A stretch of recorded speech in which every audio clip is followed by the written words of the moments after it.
This program features live coverage of an African safari and may include animal kills and carcasses. Viewer discretion is advised. Hello, good morning. Welcome to Masai Mara once again. My name is Isaac Ratich, and behind my camera is Bungay. We are in the Masai Mara and we're heading towards the Sausage Tree Pride. Remember, this is SafariLive, and we are live from now onwards, and we're going to show you the Sausage Tree Pride. We did see them yesterday, and we left them trying to get something. They hadn't gotten something, and we are on our way there. We still have about 2-3 kilometers to get to where they are. Remember, if you want to join us, you can join us on the YouTube live stream or on Twitter at SafariLive. So please join me. Let's see what we're going to find you, this morning. It's rather chilly here. It's around 16 degrees Celsius and around 61 degrees Fahrenheit. Very chilly for us here in the Masai Mara. Not usual for these times of the year. We are hoping that the temperatures are going to change. Good morning, everyone. Welcome. Please join me. It's not normal for this kind of temperature this time of the year. Usually it's very slightly hotter. During the day, it might get to around 32, but due to the normal weather that we've been getting in the last couple of years, everything has changed and it has become very, very unpredictable. I did see very much coming down this way, on the road, so I don't know what is ahead of me. Yesterday I had lots of elephant on the road, I had jackals, I had a hyena, but this morning there wasn't much.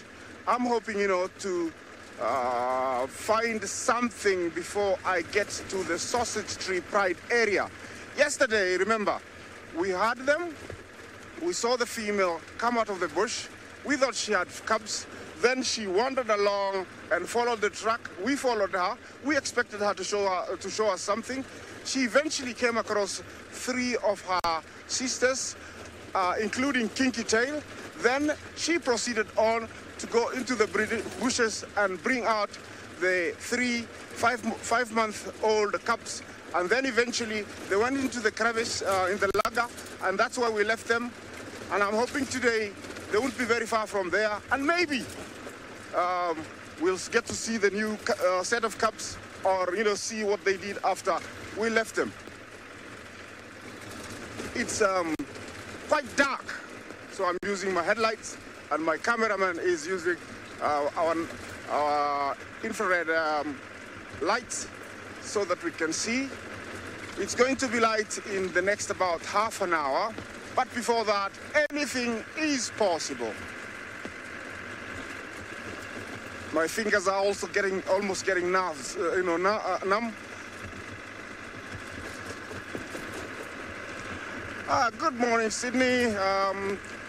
Maybe you can find something for us before we find the Sausage Tree Pride. Over to you, Sydney. Over to you.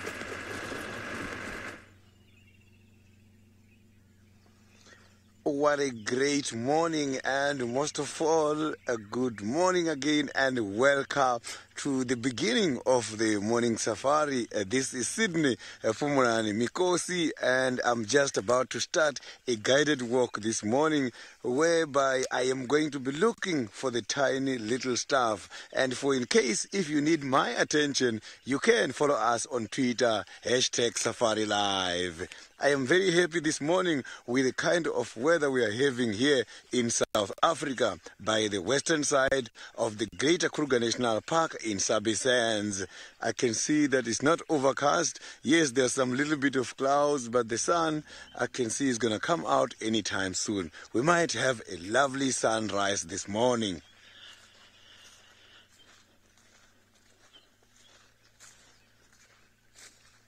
It looks very quiet here on the ground, so the insects are still sleeping. And thank you very, very much for all the greetings from all the viewers who are sending their comments at the moment.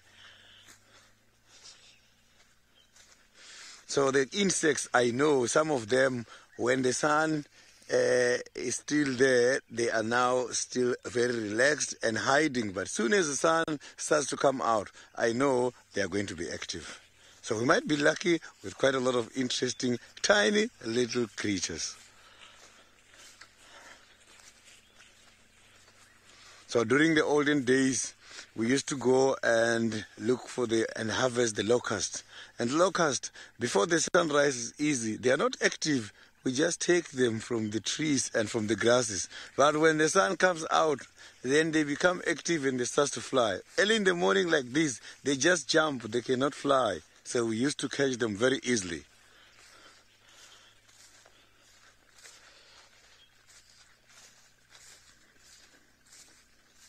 So I haven't seen a lot of locusts here by the... I haven't seen quite a lot of locusts here by this side of Juma. So, but yes, dung beetles, sightings on the insects such as the dung beetles, they are guaranteed these days. So the chances of us seeing the dung beetles this morning, they are 95%. So that is my favorite animal. And let me tell you something. It's one of those animals I am missing the most. I haven't seen dung beetles for the past few days.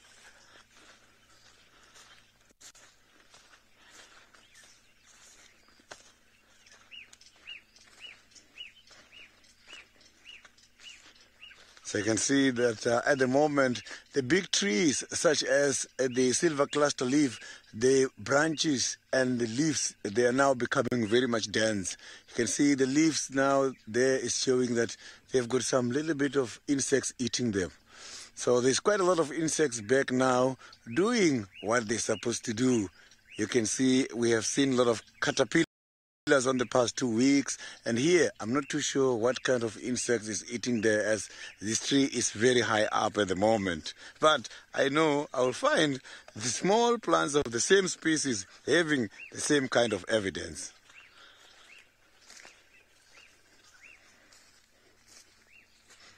Oh, there's something here growing. So I'm just trying to check here. This looks like a very nice and small buffalo thorn. But while I'm looking for some of the small things under these trees, let's cross over to the Masai Mara, where Isaac is also driving around looking for something.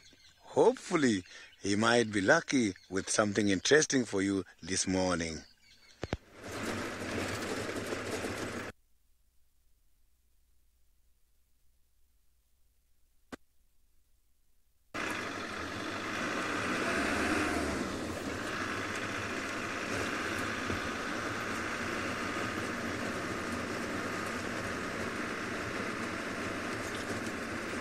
Well,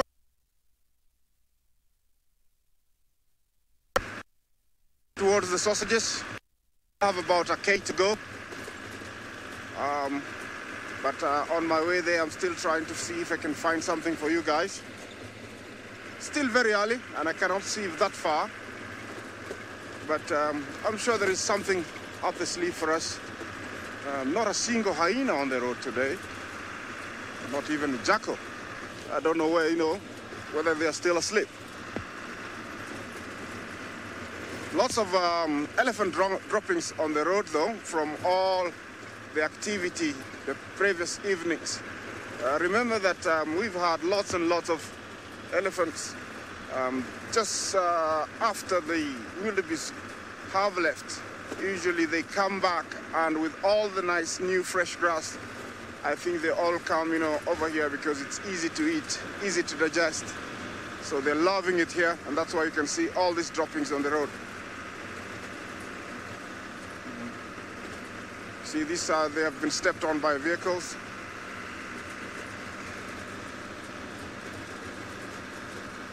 We're not very far. I'm hoping to find them at sunrise. Hopefully they behave.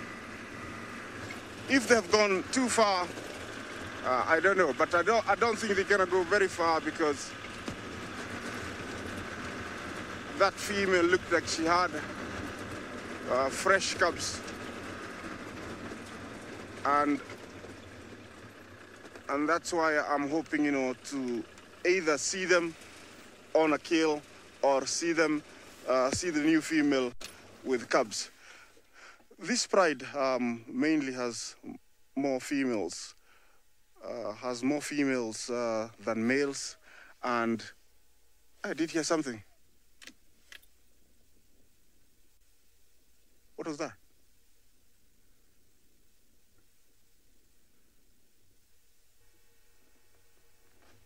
Okay, did you hear it? I don't know what I heard. Sounded like a squeal. It's too dark, I can't see anything from here.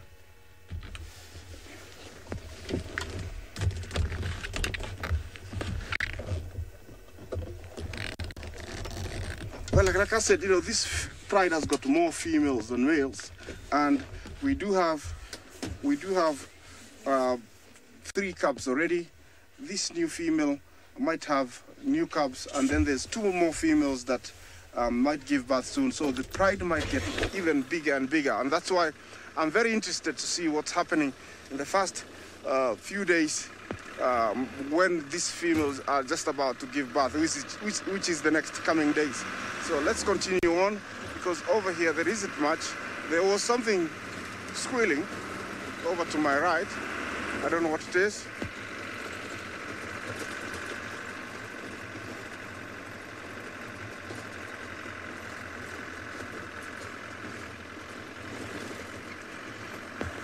James, thank you for your question. You asked me, which lion pride I have spent with the most time in the Mara. I think I haven't spent, more time than in one pride than another one, because I've always been guiding all around the Mara. And I did spend in Kichwa-Tembo, around Kichwa-Tembo about 12 years ago. I spent there a long time. We did have a pride, but it's no longer there, so I can't say that. I can say that one, but I haven't spent, much time with the lions here. But on the southern side, I have spent with the Sand River Pride. We used to have 2 big males, one called George and the other one Henry. They're all gone now, but I did spend about 6 years with them. Over here, this is what I could hear actually. Yeah, here we go. This is what I heard. Yeah, here. See? I think they're going for something. You see them? I don't know if you can see them. They're in front of me. They're hyenas. Others have crossed. I have 2 on the road here.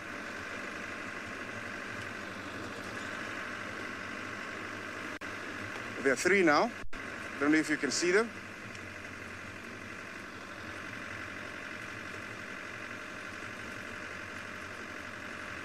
And they are on a mission. They are running. They're not running away from me. They were doing this earlier on, before I actually saw them. I don't know which clan is this, but they seem to be on a mission. There's another one way up there. You can see him vaguely. See, they have all their tails raised up, so I don't know what they are excited about.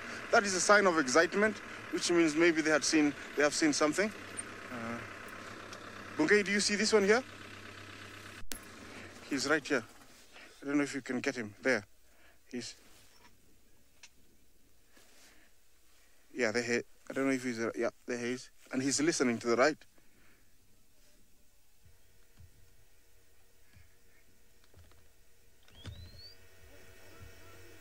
Oh.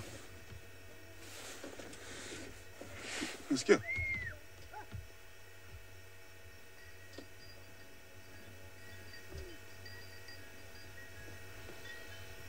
Whoa, what I hear is cowbells, which is rather unusual. Okay, I think this is the time of the year when the park warden allows the local community, who are the Maasai, to come from the villages a long way out there and take their cattle through the park all the way down to a place called Ingirare, where there's some natural salt licks. They're going for salts, and that's why the hyenas are running away. You see that he's trying to get away, put the biggest distance away as much as possible. There's 3 of them ahead of us, so I'm going to leave these guys to head out with your cattle. I don't know if you can hear them. but they are to my right. It is not illegal. It is legal. They've been given permission. So I'm going to leave them to do their business. Yes, I'm going to leave them to do their business, and then I'm going to go do my business. Let me follow these hyenas. Now that I know they're not going for something, I'm just going to follow them a little bit. See what kind of the behavior they portray.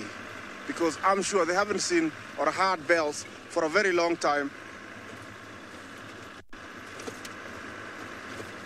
Yeah, as I continue following my scared hyenas, I'll link you back to Tristan, who's looking at animal trucks. I've got a very nice bed here. You can see this bed is prepared very nicely.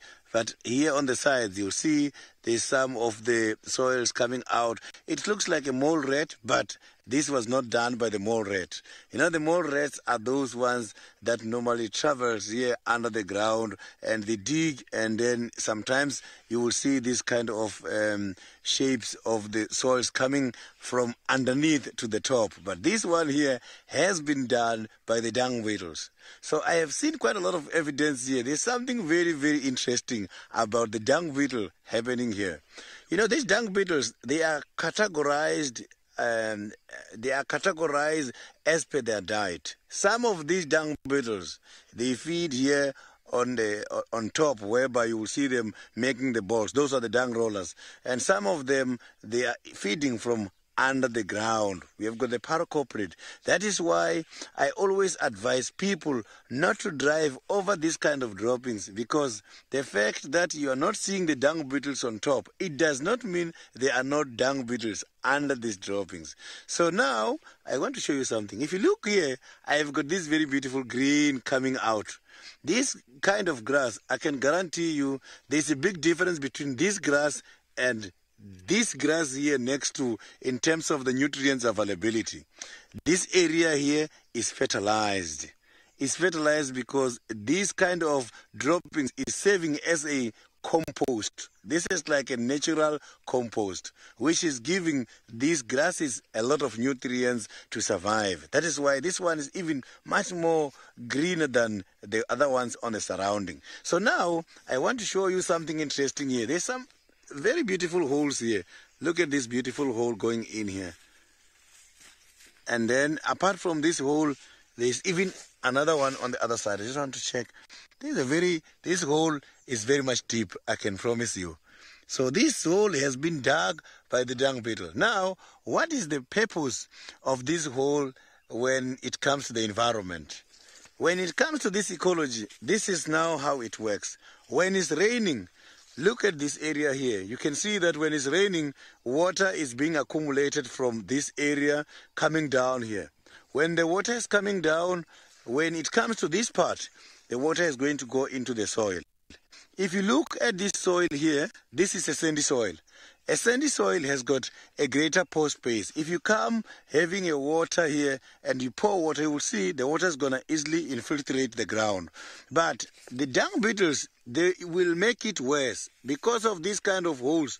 When it is raining, when the water comes here, it goes deep. So the dung beetles helps in order to facilitate the process of absorption. So water infiltrate the ground or get absorbed by the ground very quickly. So if you check here again, this part here where we are, if you check this part and we compare it with the road, there's a road nearby. This road here is very much hard, and on top here is very much light. That area there, because of these droppings, which are the elephant droppings and prepared by the dung beetles, has got quite a lot of humus. So the humus are just this dead organic matters on top, which is there in order to support the seeds germination when it comes to the fertility of the soil. This area here is much more light. And why is it light? Because it doesn't have a lot of nutrients. So the dark color of the soil or the dark color of the topsoil can tell you when it comes to the amount of the nutrients that soil has got. So when the soil is too light, you will find that the nutrients in that area is very much low. But when the soil is too dark, it means there is quite a lot of food for the soil. So the kind of insects which are called the dendritic feeders, they are normally preferring the areas which has got those kind of dead organic matters. Oh, look at the beautiful sunset. This is so lovely. Look at that, just behind the amarula tree. So this is one of those best sightings. I can guarantee you the sunrise and sunset, it never gets old. This is amazing. Look at that.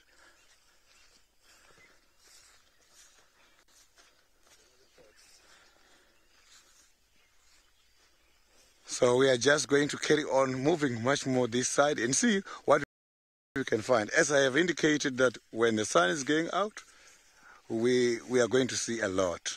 So now, while I am deciding on which direction exactly to take, let's cross over to the Masai Mara and see what is happening at the moment. Maybe something interesting is going to happen there. Good morning, everybody. Here we are, coming to you live from the Masai Mara. We're a long way north of where Isaac is. My name is James Henry. It's marvellous to have you with us. We've got Archie on camera. There we are. He gave me a thumbs up, even if he didn't give you one. I hope you're all well today. Please talk to us, of course, using the hashtag SafariLive and the YouTube chat stream. Here we have a hyena mother, and I'm not sure as to exactly which clan she belongs to. I think she belongs to the mountain clan. She's quite obviously a, well, less than dominant, subordinate hyena in the clan, because she's got two tiny little babies here. I've seen them once. I'm pretty sure that if we sit here patiently, they're going to come out. Now, it's going to be very interesting to follow the story of these two cubs, who are, to my mind, almost exactly the same age as the three Olololo pride cubs, who are not far from here. They're only about, I'd say, a quarter of a mile, less than that as the crow flies. And to watch the different trajectories of their lives will be very interesting indeed. So I hope that we can do that over the next little while. I don't know anything about this hyena. I don't know what her name is. I don't know if she has a name. Especially as a subordinate, you probably find that she's little known. But what I am going to do now is try and send a pin to our wonderful hyena researchers, because I'm sure they would be fascinated to know about this hyena.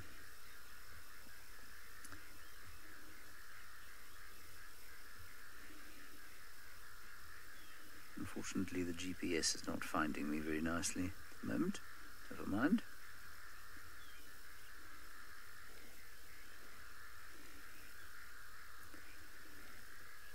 Now, you might not hear a lot of bird song in this particular sort of sighting, but you can hear a lot of frog song. She's found herself a termite mound, this hyena, right sort of on the edge of what will one day become, I suspect, an eroded drainage gully. And so it's quite marshy, and you can hear a lot of frogs and toads calling. One or two long claws going.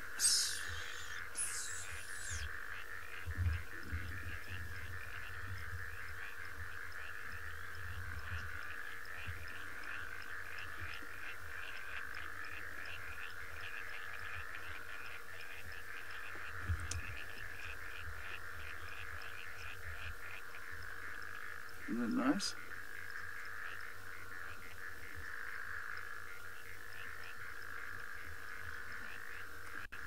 Now, I suspect we'll be able to go into colour in the next 15 minutes or so, and then we'll be able to see the beautiful colours of the Mara starting to come out, reflect off the early morning sun. This is the first morning since I've been back that we haven't had a thick blanket of cloud over us, so I think it's going to get quite warm quite quickly. I think we're going to have some very special colours fairly soon. Tom, you say lots of awesome sounds. Yes, indeed. And completely different from the sounds that you're hearing at Djuma, obviously. At Djuma, much more, well, what shall we say? I don't know, it's a lot louder bird-wise at Djuma in summer, especially at this time of the year. In January, when everything is so green, and the insects are alive, and especially when it's so hot. I know that it's going to be beastly hot there today. Here, the weather will be consistent, as it always is.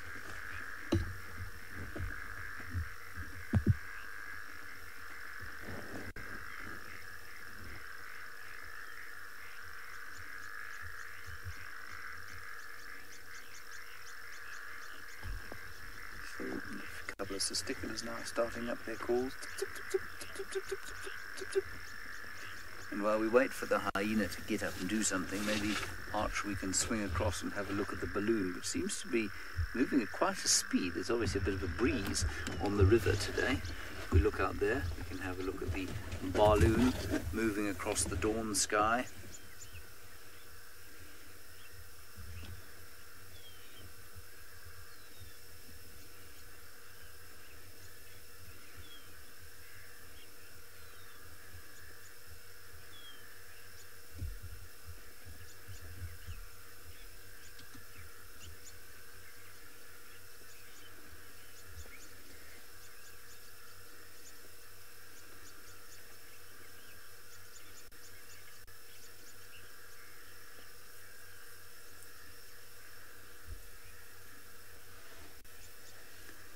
Yeah, Elizabeth, there's something about seeing the balloons that I really enjoy as well. I'm not sure why that should be the case. There's something very peaceful about watching them float across the sky. There's something very peaceful about being in a balloon, actually, as they float across the sky. It's the most amazingly silent experience, unless they're firing those burners, of course, in which case it's not silent at all, it's deafening. But because you're moving at exactly the same speed as the air, there is no movement of air. You don't feel any wind in your face whatsoever. It's almost eerie to be moving along and not feeling any movement of air. That one's moving at quite a lick. And one of the reasons that it's possible to do these balloons every single day here in the Masai Mara is that the wind blows from north to south consistently, or it's northeast to southwest consistently every single morning. We did have that one incident last year when Archie and I were out looking at elephants and this balloon was coming over the top of us. It was much closer to the escarpment. And near the escarpment, of course, there are updrafts and all sorts of other breezes. And the wind changed on the poor pilot and blew him straight into the side of the of the escarpment, just as we happened to put our camera on him. So we got some balloon action there. No one was injured, although one or two were tipped out as the thing landed.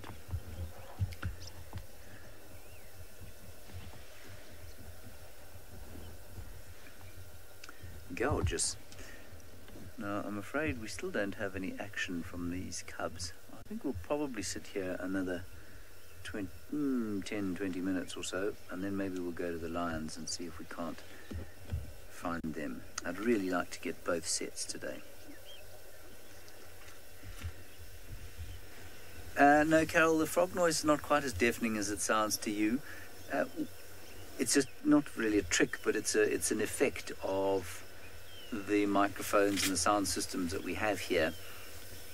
It will send you a level of sound. So if the sound's very quiet here, it'll push that sound up, and if it's very loud, it'll push it down. So it's what we call compression. And so it compresses the sound so that you get a relatively similar volume all the time. So you'll notice as I start to speak, the frog sound probably disappears slightly into the background.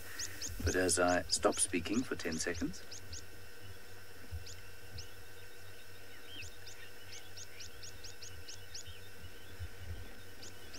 you'll find that the ambient sound, or the sound of the environment around me, becomes much louder. So it's not the most ideal way of sending sound to you, but it's the only way that is possible actually at the moment, because of course none of you are sitting in soundproof and silent studios, and so for you to really be able to hear what was going on here, if we took that compression off, it would be very difficult for you to discern what was going on.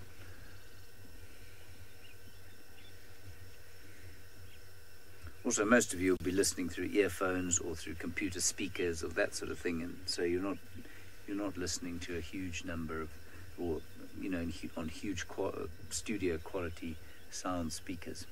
All right, that's enough about the sound. We're going to sit here with our hyena for a little while. Let's go back to sitters and a log.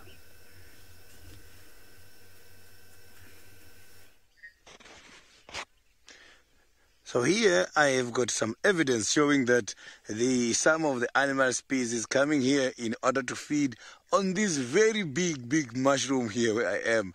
Unbelievable.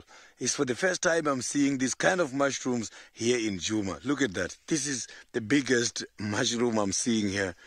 So there is some evidence showing that the millipede has been here.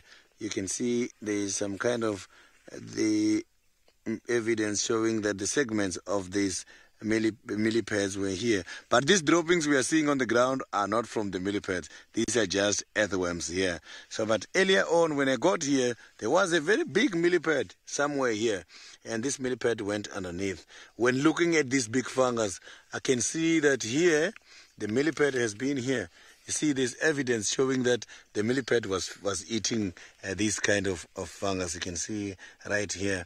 And also these fungus don't smell nice. I can promise you. It's a very strong smell. Look at that. This is beautiful. It's like a... So these mushrooms, unfortunately from my tribe, we don't eat this kind of mushrooms. But what I can tell you is that the different tribes, they prefer different kinds of mushrooms. If I can ask someone else like Herbert is not very far away. So these kind of mushrooms, as Shangans, do you eat them? Yes, Herbert is just confirming to me that yes, as vendors we don't eat them, but Shangans, they do eat these kind of mushrooms here in South Africa. So you can see that what I don't eat, it does not mean it's not eaten in South Africa. The other tribes, they eat them. Maybe my camera op Senzo as well can confirm something about Zulus, because when I'm with Senzo and Herbert, I speak Venda, Senzo speaks Zulu, Herbert speaks Shangaan. So we are representing 3 different tribes at the same time with a different kind of diets as well. So we're just going to carry on and see if we can find you something very interesting. So unfortunately, Senzo, my camera operator, can only speak Zulu language. At least Herbert can speak Shangaan as well as Zulu. But I can speak both Zulu as well as Shangaan.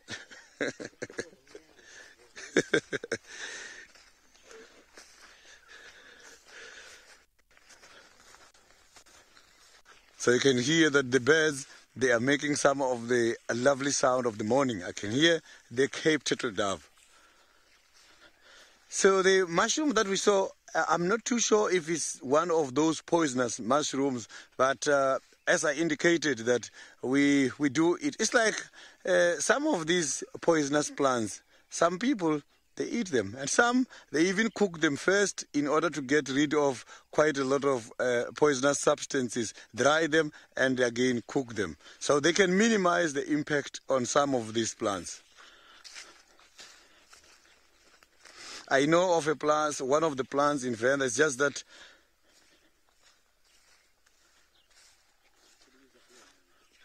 Alicia, the mushrooms, to tell if it's poisonous or not, I think it's one of those difficult exercise.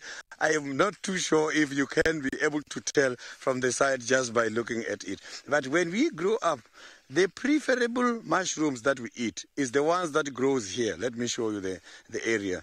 the ones that grows here, I am very close to an area which is preferred by those that we eat the most. So these kind of areas where there is a termite mound, so a termite mound like this does host the edible mushrooms. So every time when there's a rain, after rain in the morning, they used to wake us up at home, elders, to go and search around all the termite mounds to see if there are no fungus growing, if there are no mushrooms growing on those termite mounds. So here you will see the small and white mushrooms. When you see those ones, those are the ones that we can eat. Some of the people, they even eat them raw, but you can cook them and they are so very much nice. Those are the ones that I know we are eating them. So I grew up eating those ones.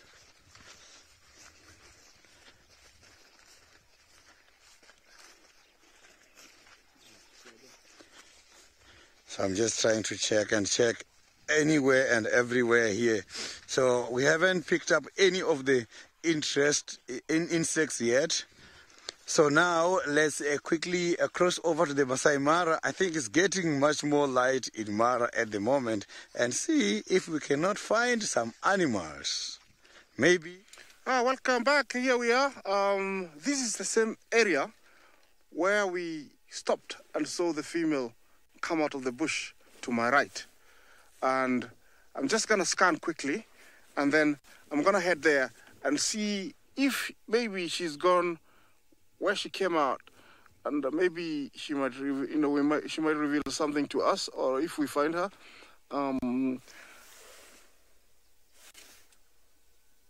We left them not far from here, and I think they're not very far.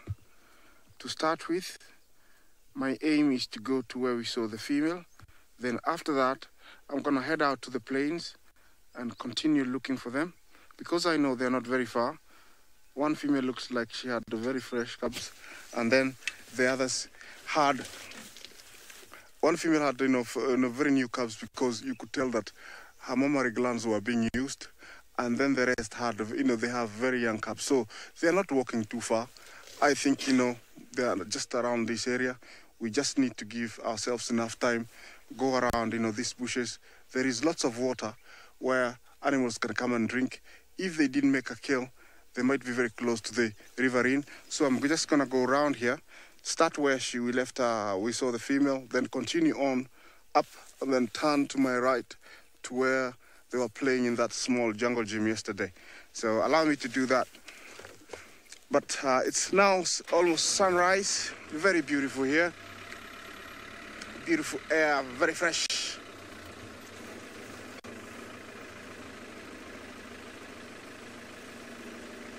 Anna Marie, thank you. This is what, the photographers call it golden hour. It's really beautiful, and it's going to be even better in the next few minutes. Thank you for appreciating the light. Actually, even it's better when you see it with your eyes. The contrast between the greens, the browns, the light whites, and the blacks, it's amazing. And the skyline behind me is just super beautiful. This area we are in is less visited by most people, because it's too far out, very close to Tanzanian border. I'm only like 10 kilometers to Tanzanian border. Most lodges and camps are very far back that way. They don't have enough time for them to come all the way this way, and not very many people know this area. So we're very fortunate to be amongst the few people who can explore this great place. This is where we saw her come out. So I'm gonna turn here and see. Maybe turn to my left completely. I have to be very careful here, and otherwise I might go into a warthog hole. You can tell these are a beautiful place for anybody to want to live here. I wouldn't mind having a house here if I was allowed. So the lion must have chosen this area because it's quiet, secluded. Nice place to give birth. Safe from hyenas, buffalo, elephants, rhino.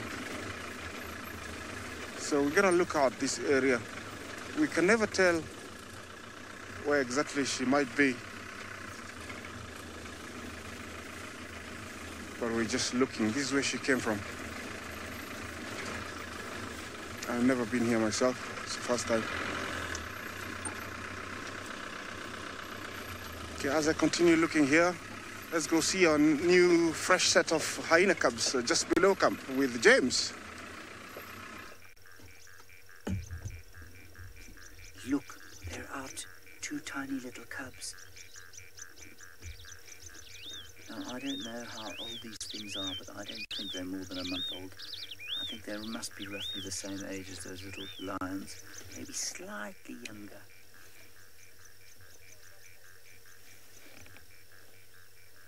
Isn't that gorgeous? Tiny little things have just come out right now.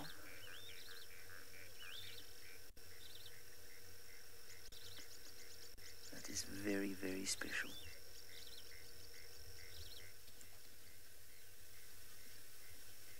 There, back down into their little den. Let's see if they come out again. I'm sure they will. Their mother is not showing any interest in feeding them whatsoever. She's a young hyena. I don't think she's very old at all. She's also not very grizzled and battered.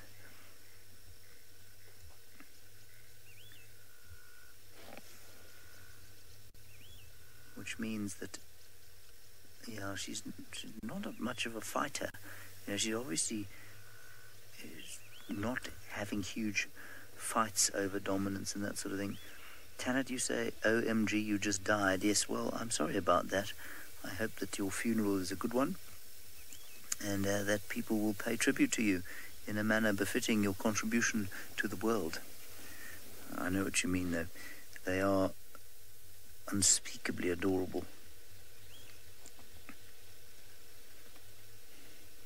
Come on, my dear. Bring them out again. We were really enjoying that.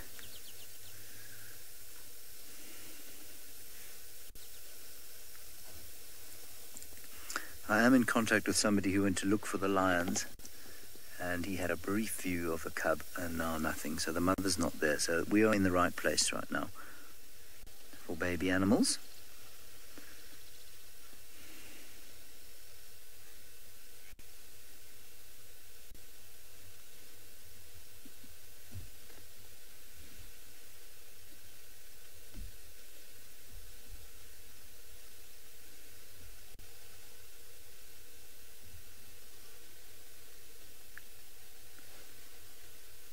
Now she's gone to sleep, naturally. Naturally. I'm sure those little things are going to insist that she feeds them shortly.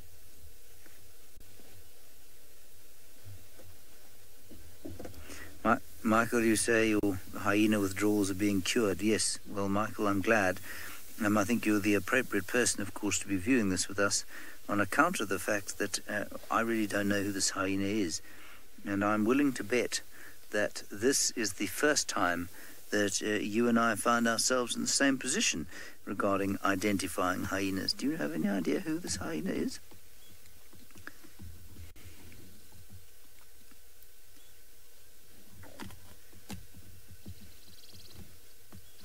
I have just sent a pin of this location to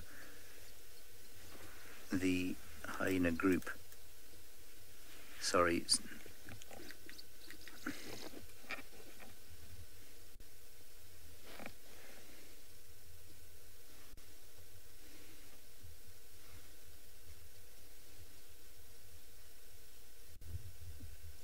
Yeah, she is. Sylvia, I agree. This mum is almost entirely perfect. She's got perfect ears. She's not beaten up at all. And I suspect it's because she's not fighting for dominance. And she's quite young.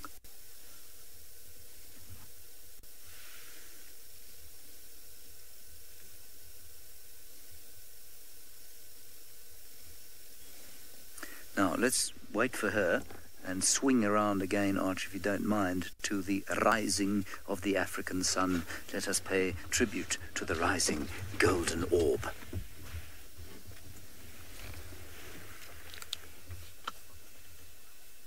There it is. That's why it's day. Archie's just saying to me, he told me 6 minutes. He doesn't like to go into colour before there's full light. He also tried to tell me that it was lighter down where Isaac was in the south, which I told him I thought was a load of nonsense, but he wasn't pleased with me when I told him that. It is a very pretty picture, is it not? You can see those cars there, all full of guests, taking their first African sunrise picture, which they will subject all their friends to when they get home. You can't believe the amazing sunrise we saw there in the Masai Mara. There it is, look. I've done the same to my family on countless occasions. Do you all want to see my pictures? Good. I'm so pleased. Everyone sit down. And by the time I've got through 20 of them, the entire family is asleep, or my nephews have destroyed something. You know how it goes.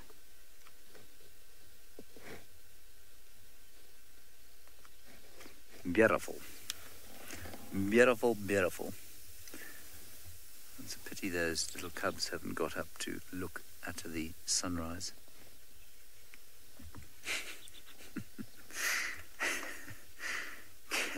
Kirsten reminding us of a time that a guide who is no longer with us and didn't spend very long with us gave us a slideshow in camp that of a trip somewhere.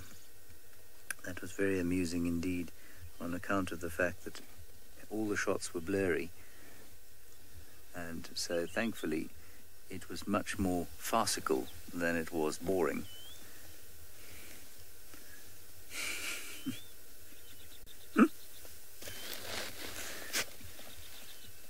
I'm pleased to say that his or her photography skills are now infinitely improved. I shall not give the name.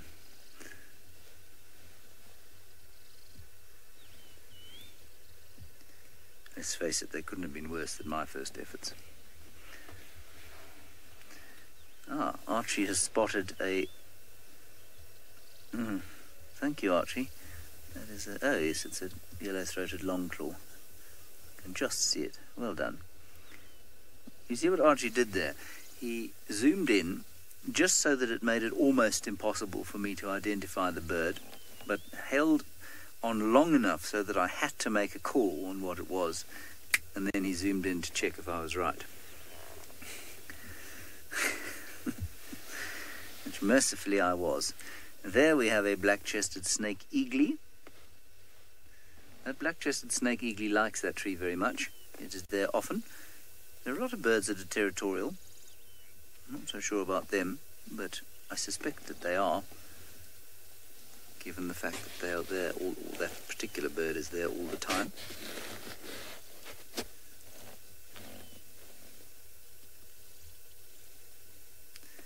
He's looking a little sullen. Perhaps he had a big Friday night, and he can't see any snakes to eat.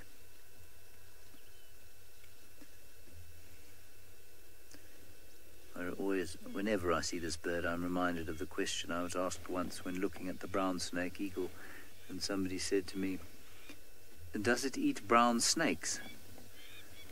So I said, well, if you think carefully about that question, do you think the black-chested snake eagle only eats black-chested snakes? I didn't actually say that, but I so dearly wanted to. They'll eat any snakes, doesn't matter what colour they are. They're not fussed. This one definitely looks like he could use a good fry-up of breakfast snake.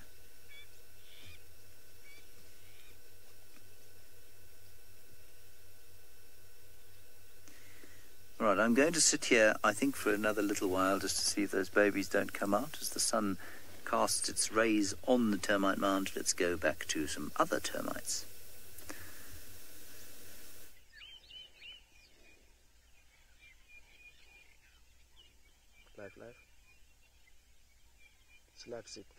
You can see that these kind of insects, they are so very much busy at the moment. Look at that. You can see against these walls that is very much clean and is nothing disturbing them.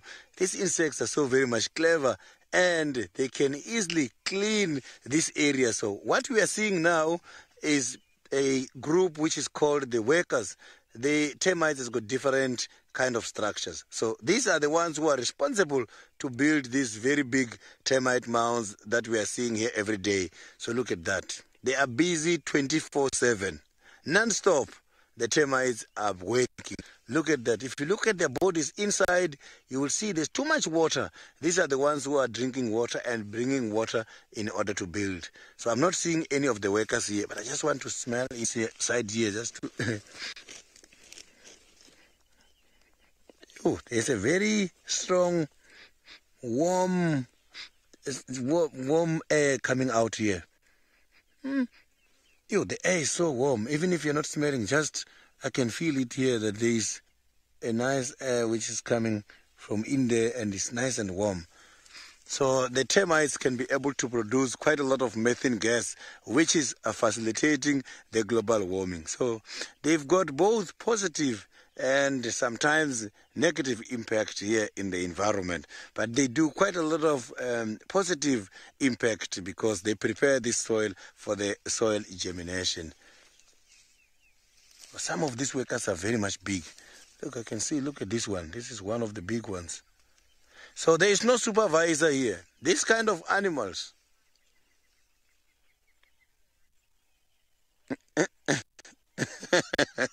Do the workers have a lunch pack? Unfortunately, these workers, they've got to every time share the food. They don't have lunch packets. They work and they are very busy. Look, I've got one worker is carrying something. You see there, that other one is carrying something, but it's deep in there. I'm not sure if you'll be able to see it deep in there. So there is quite a very good combination here. These kind of insects, they walk and work together without any problem. So now let's quickly cross over to the Masai Mara and see what James is having. I think James is having something small and interesting, some baby hyenas. They're out again. Oh, they were out again. They seem to be gone again. That's deeply distressing. They came out into this gorgeous light. Let's give them a few seconds. Come on, guys. That's what Jamie Patterson and you chaps have decided is known as Cole's Law. There we go, there we go. Still there. Hi. Welcome to the world. Let's hope you have a relatively peaceful upbringing, although it's highly unlikely.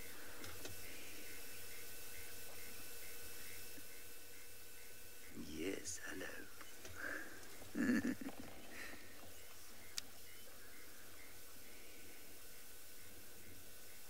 That's very sweet, isn't it?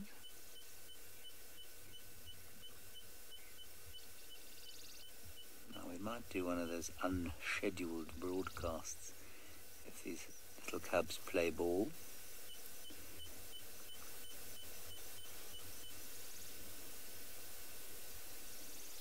Gosh, I've taken about 6 absolutely rank average awful photographs because this hyena keeps getting itself behind a little piece of grass.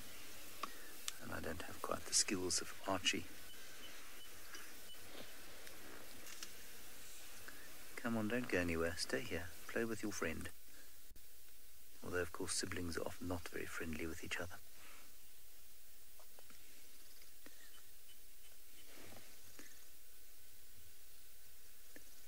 Now we know, of course, that hyenas learn their ranks from their mothers. They're not born with some kind of genetic sense of entitlement. And so these chaps, as youngsters of a subordinate hyena in the mountain clan, that is all guesswork, by the way, are going to grow up with probably a little bit less of a sense of entitlement and quite a lot more in the way of stress hormone. I'm not convinced that we're in exactly the right place here, Arch. There we go. That's it. Roll over, and now let them feed. No, Arbeard, I don't think she's a babysitter. It's a good question, rather than a mum. I think she's definitely the mother. I think if this was a communal den of the clan, I think there would be more than one hyena here. They don't leave a babysitter at the den like wild dogs do. Often, yes, there will be an adult at the communal den, like at the North Clan den, with cubs that aren't their own. You know, those cubs, when they get a bit older, will come out. But the way that they are behaving around this female tells me that that's their mother. Tired as she is. That's it. Come on.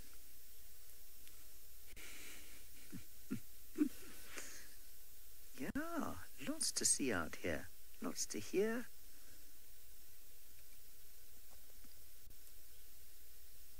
Don't be nervous.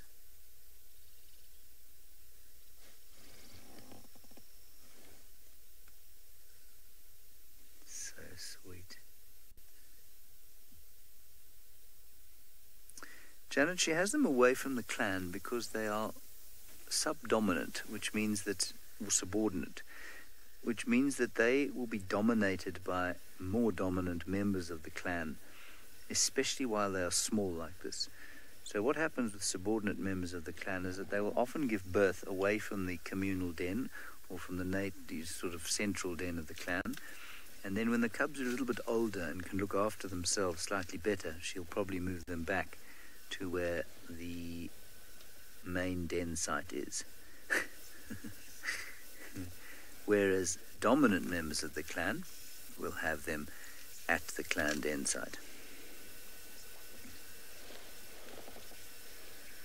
All right, let's go unscheduled and see what happens. She'll probably disappear into the den straight away.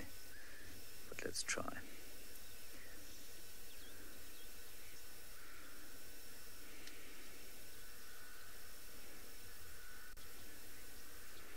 Hello, everybody. We have got a gorgeous, gorgeous sighting here of a little baby hyena, no more than 3 or 4 weeks old, and her long-suffering mother. There's another cub here as well. We are coming to you live from the Masai Mara in Kenya, and we'd love to have any questions that you might have. My name is James Hendry, and it is a huge privilege to be sitting with this new predator life. Let's go back and have a look at them there.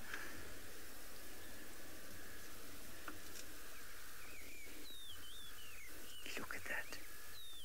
Now the sun has just come up.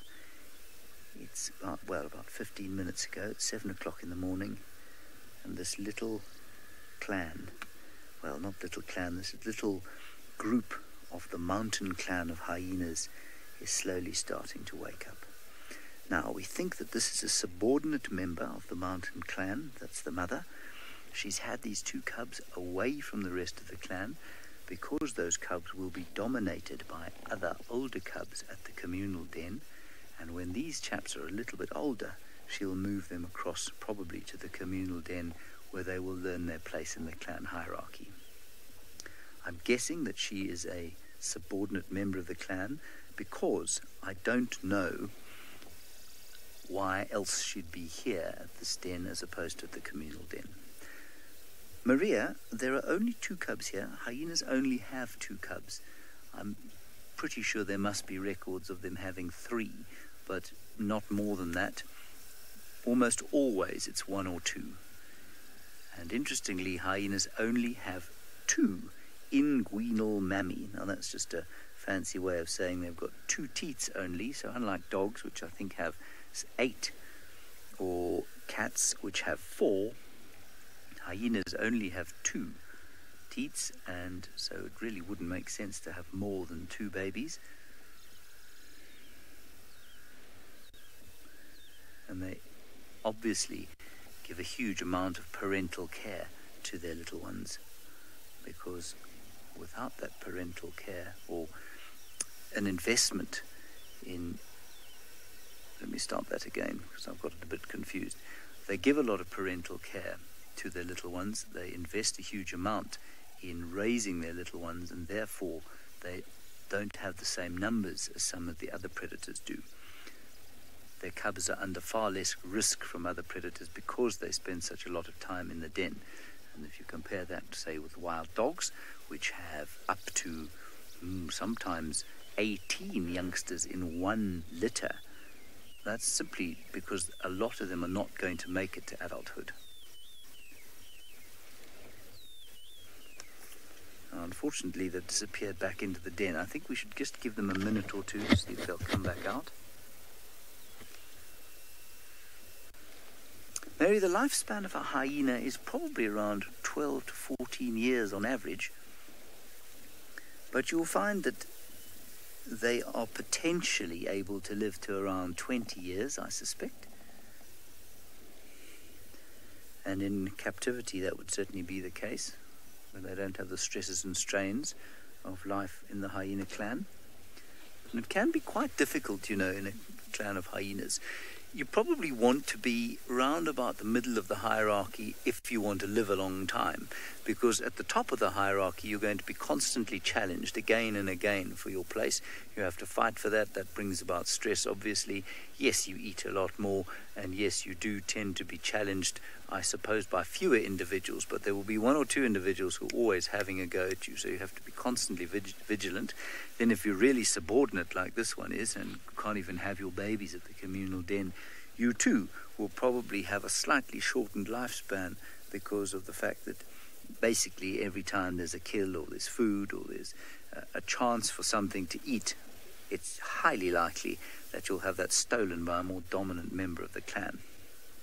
So you probably want to sit around about the middle of the hierarchy if you want to live a long time.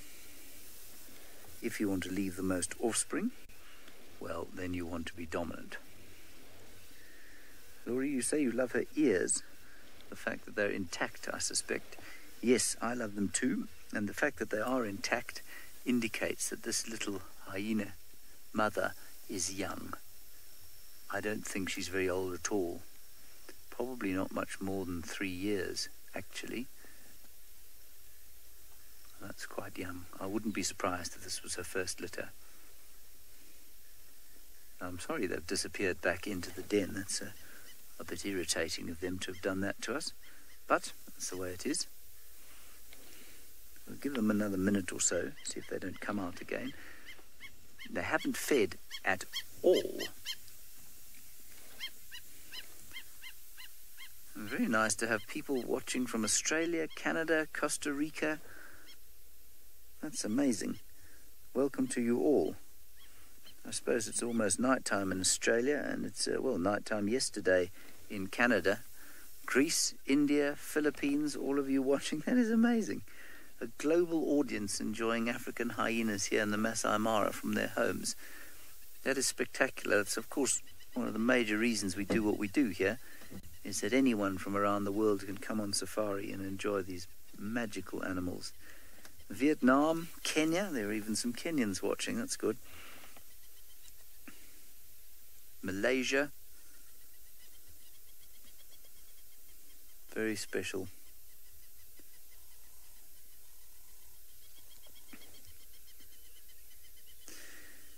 Charlotte, the den or the clan hierarchy doesn't change a huge amount. Obviously, no one hyena can stay at the top of the clan hierarchy forever. So in case you are new to hyenas, it's a matriarchal society where a dominant female will lead the clan. She doesn't so much lead it as dominate it. She's a little bit like a don, if you like, of a organized crime syndicate. She is not a matriarch in the same way that an elephant matriarch is a matriarch. In the elephant, the matriarch will teach the youngsters, she will lead them to and from water, she will keep them safe. In this case, she's basically a rent extractor, if you like. She will dominate all the kills. She will lead them in battle quite often, but she will not feed or help the rest of the clan. She dominates the clan, if you know what I mean. Have we got some more cub action there? No, not yet. Obviously, that is a highly prized position, and so she will be challenged often. Normally, it'll be her daughter who takes over from her, or often it will be her daughter who takes over from her. But quite often, she will be displaced sometime during her reign, and, another hyena and her lineage will then take over the matriarchy. And I imagine there must be swaps in amongst the hierarchy lower down the order at various stages as hyenas get old or weak or injured. All right, I'm afraid that the cubs have not re-emerged, and so we are going to say goodbye to all of you who have just joined us. If you want to watch the rest of our safari, we have got Sydney on foot in South Africa. We have got Isaac down south in the Masai Mara looking for the sausage tree pride, and you can find us on YouTube. Just go to SafariLive.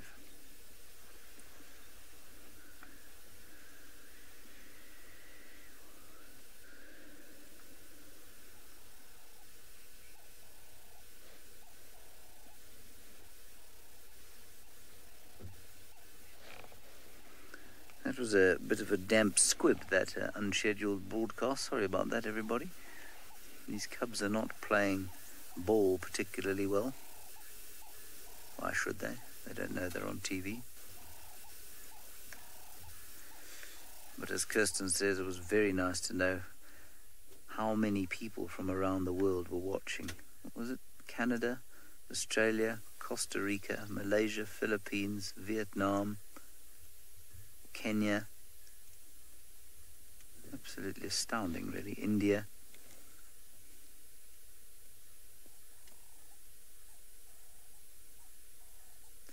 You can hear the Cape Turtley dove or ringneck dove going. Ubiquitous African bush sound. I think we must go and see what those lions are doing now. I know that Adam did go and have a look there, and he didn't have any luck. So we'll go and have a look and then maybe come back here. Yes? Are you happy to do that, everybody? Yes? Good? Fine?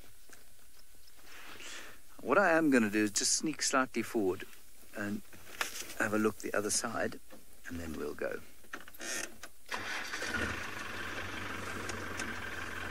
I think regardless of how much we've seen, the very fact of our being here will habituate these little things nicely for us, or help to habituate them. I just want to see if this isn't maybe a better position for us to be in.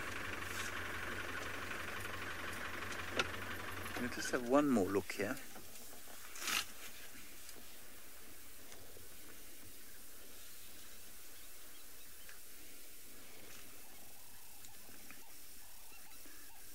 The best part of this, of course, is that she is so close to camp.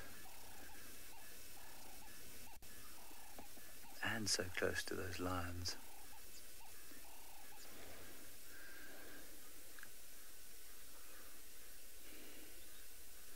And she is also fast asleep.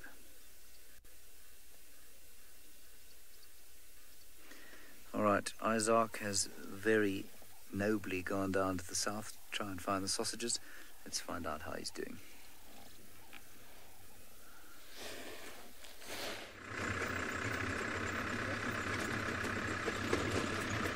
Onwards we are. We're still moving on. Haven't found the sausages yet. No signs of any kills because the vultures would have come out and started flying down. So we are heading onwards to see what we can find for you. In front of me there isn't much, but let me take a scan with my binoculars. I can see some few things up here. I don't know what they are. Oh, yes, there's some eland. And there is, what else can I see?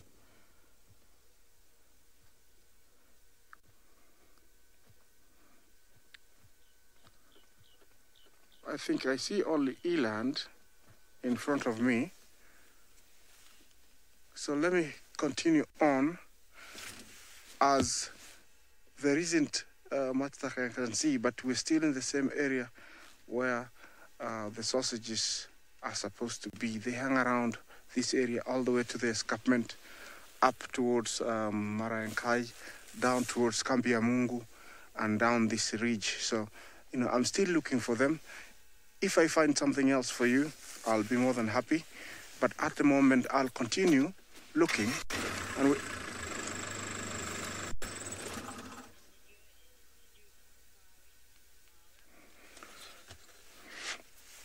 Sarah, thank you for your question. You ask, you know, what is the best time to do a safari in the Mara? Generally, I would say any time in the Mara, we always have game. The only thing that changes, it's only in July, August, September, when the big herds of wildebeest, zebra, topi, and Thompson's gazelle come up towards the Serengeti to come and feed on the highly nutritious red oat grass that is in plentiful at that time of the year. So otherwise, you know, I would advise you, you know, the rainy season is the only time that I should avoid, which is March, April, May. The rest of the time is a good time to come on safari in the Mara. Okay, let me move on forward and see. I haven't given up yet. Please don't give up. Remember to talk to us on live stream or on Twitter. That's at SafariLive.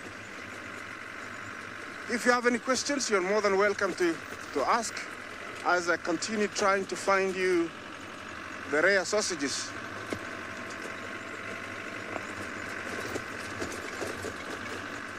They have become rare now because it's becoming harder and harder the last few weeks to find them.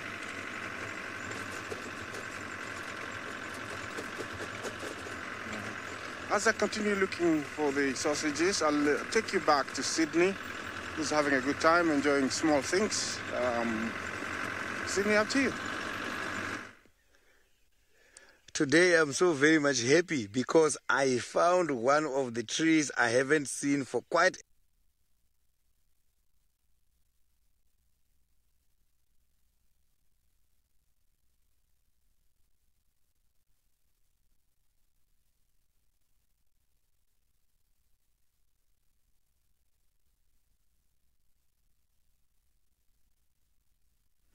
Sorry about that, everybody. I'm not sure what happened to Sydney. Perhaps he was sucked into the termite mound he was operating at. Never mind. We're okay here in the Mara. We're going to see if we can see the lion cubs now. Try and tell that little story. Also some big birds standing on the road. Just to the right of us, left of us. That's that side, isn't it? Yes, that's why I have my watch on. Tell me it's the left. Let's go and see if we can find them too. They look enormous, either secretary birds or bustards. As I said, it's going to be pretty warm today, I think, and the lights got very bright very quickly. No cloud to diffuse it at all.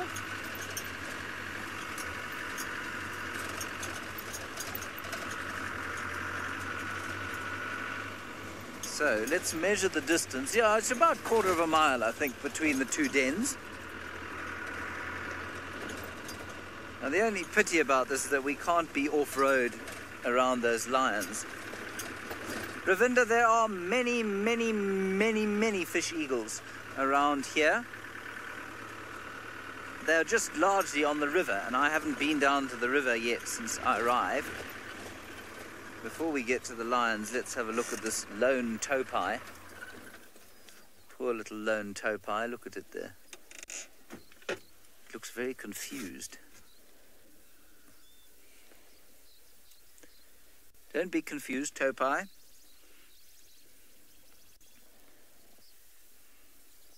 Here the cisticola is calling.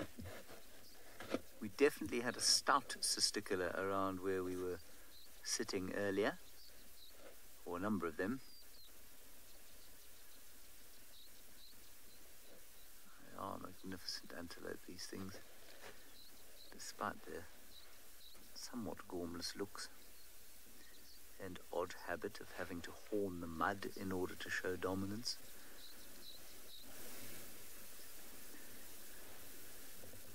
Tremendous athleticism.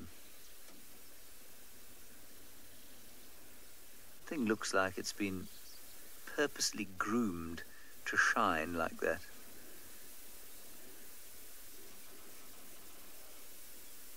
Hello. George. Not sure why I think its name's George. Looks like a George. Travis. Maybe it's called Travis, the topi. I don't know why it should be called Travis either. But there it is. Goodbye, Travis. We're going to see the lions now.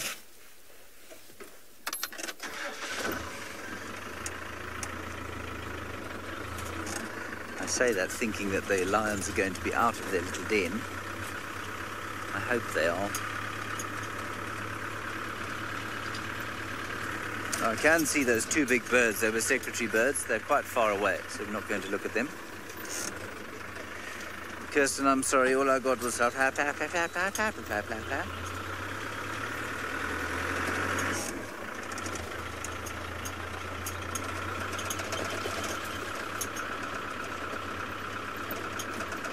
Ah, we can link to Sydney because they have plugged the battery back in.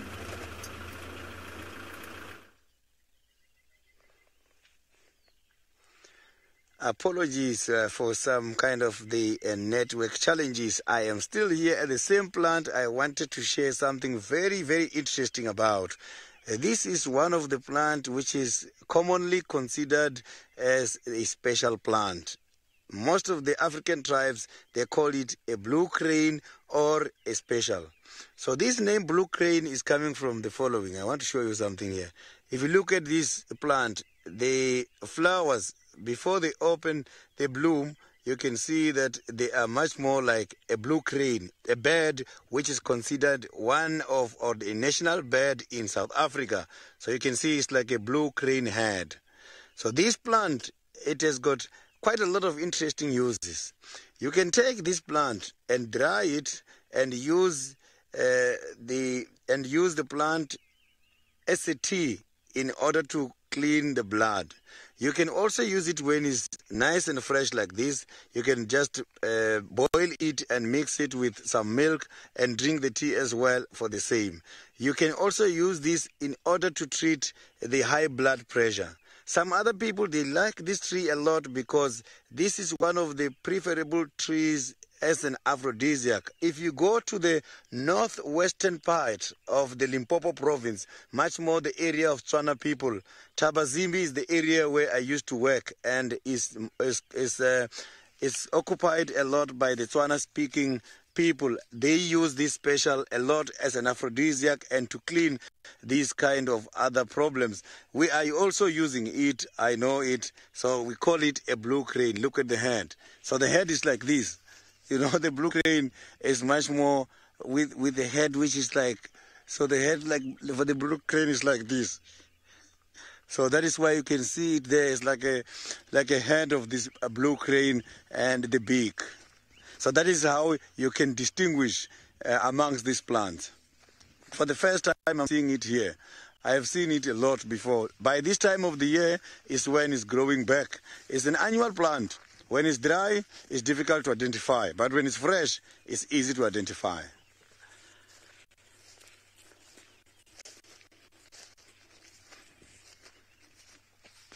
So there's quite a lot of constructions going on. You can see that termite mound is looking very wet. You can see that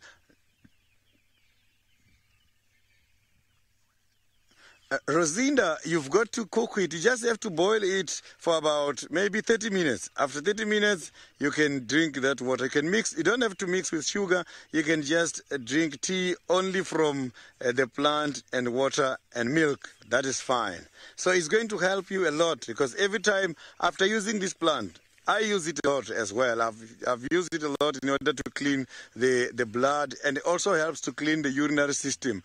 You will see that the first urine coming out is going to be completely white. So it works very nicely.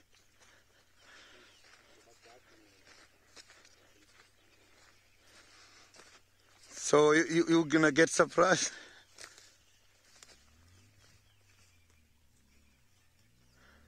MGN, I haven't seen the cactus here in Juma yet, but yes, I've seen those kind of beautiful plants before. If I see one, I will show you.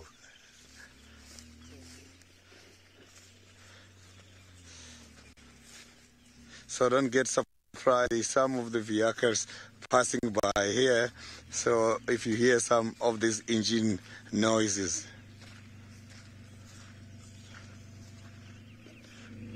Still looking for the interesting and lovely insects. So far, no dung beetle. Oh, there's only one insect. So now let's quickly go back to James by the Masai Mara and see how he's driving.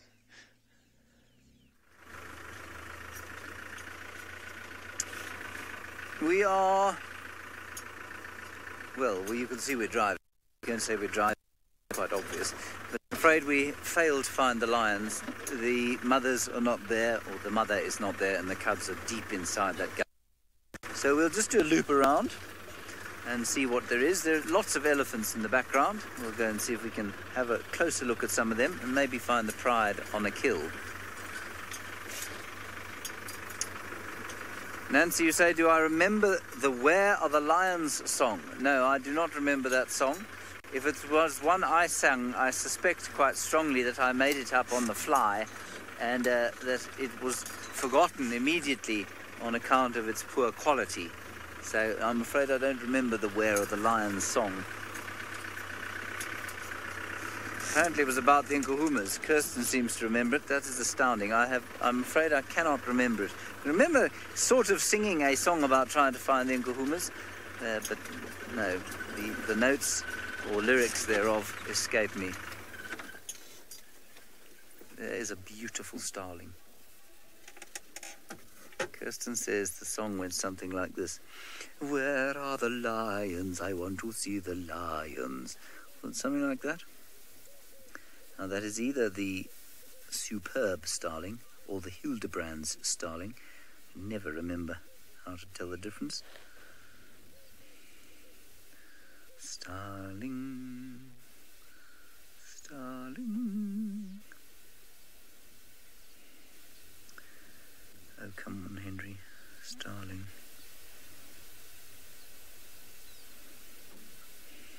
Give me 1 second, everybody. Right. Now, the way you tell the difference is the colour of the eye and the little bit of white. So that is the superb starling, which has the white eye, the white buttocks, and the white stripe across the chest. Superb starling. Beautiful bird. The Hildebrand's looks pretty similar when you see it, but it has got a reddish brown eye and no white at all.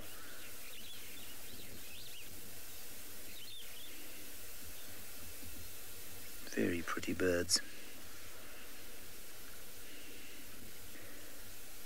Shall we play its call? I'd like to know what it sounds like. I don't know. Here we go. Are you ready, everybody?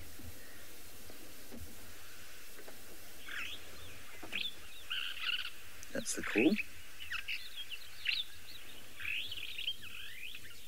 fact, the two of them flying over the top of us as we speak in response.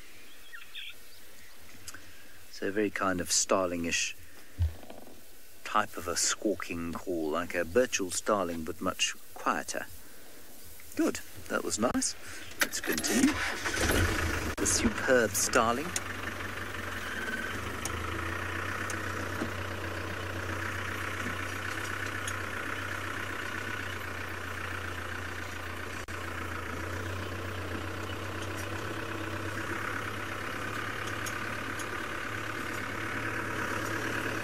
Now, I'm slightly just that none of you have commented on my new jersey. You know, sorry, that's not fair.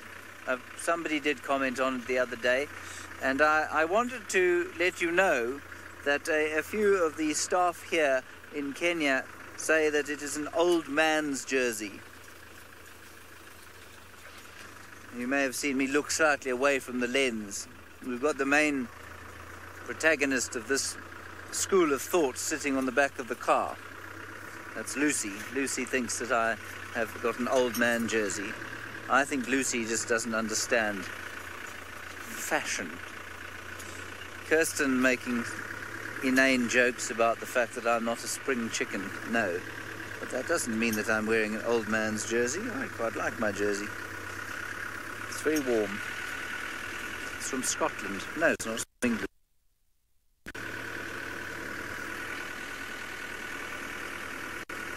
Thank you. Thank you very much. You're all very kindly stroking my ego, saying that I look dashing in my old man's jersey. It's very kind.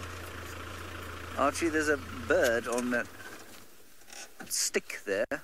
I think it is a cuckoo of some description. It is definitely, you can hear it making a noise.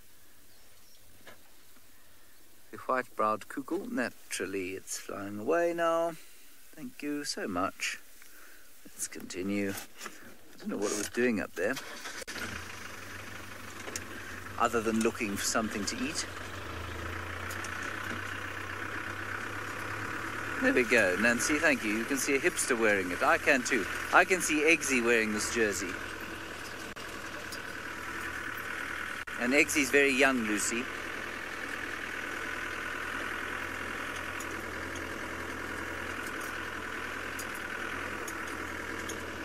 Somebody called, Dave? Cataract Dave says I should give it back to the hobo.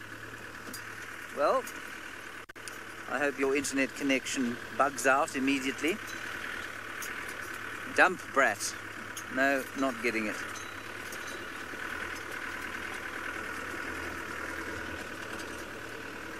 Now, Sitters has shown you insect. He is going to show you another.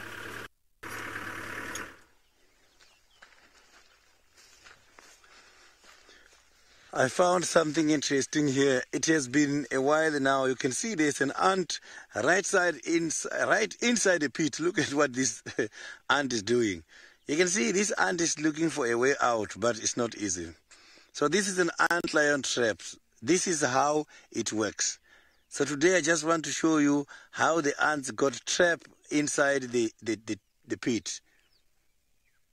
So this ant lion is too clever. They develop this funnel shape and make sure that the soil, which is on the outer layer of the cone shape pit, is very much fine and nothing can be able to climb to get to the top. It's not a very deep funnel shaped tip, but look, this kind of an ant is battling in order to climb there. Every time it's falling back, and he's somewhere there. The ant lion is somewhere there. So it's just not worried about anything, because now is when they're already up and running. They wake up early in the morning. Now between 6 and 7, they're up. So we'll see. Maybe it's going to act here at any time. So this is how the ant lions are catching their prey. And when this thing is falling, ant lion underneath can be able to pick up the vibration and feel that there's something. Let me go now for a breakfast or for a lunch. This ant must be tired. You can see that it can't even climb much higher.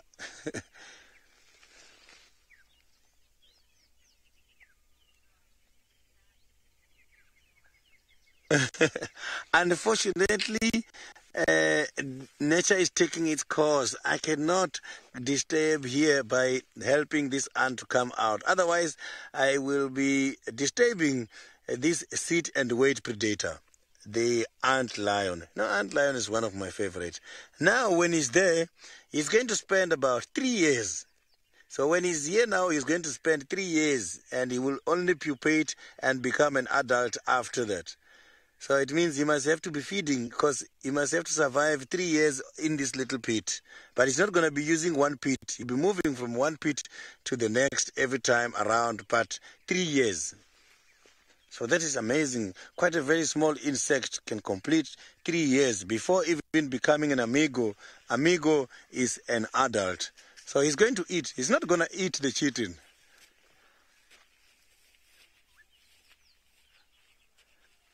The question from Abiad, I didn't copy it nicely.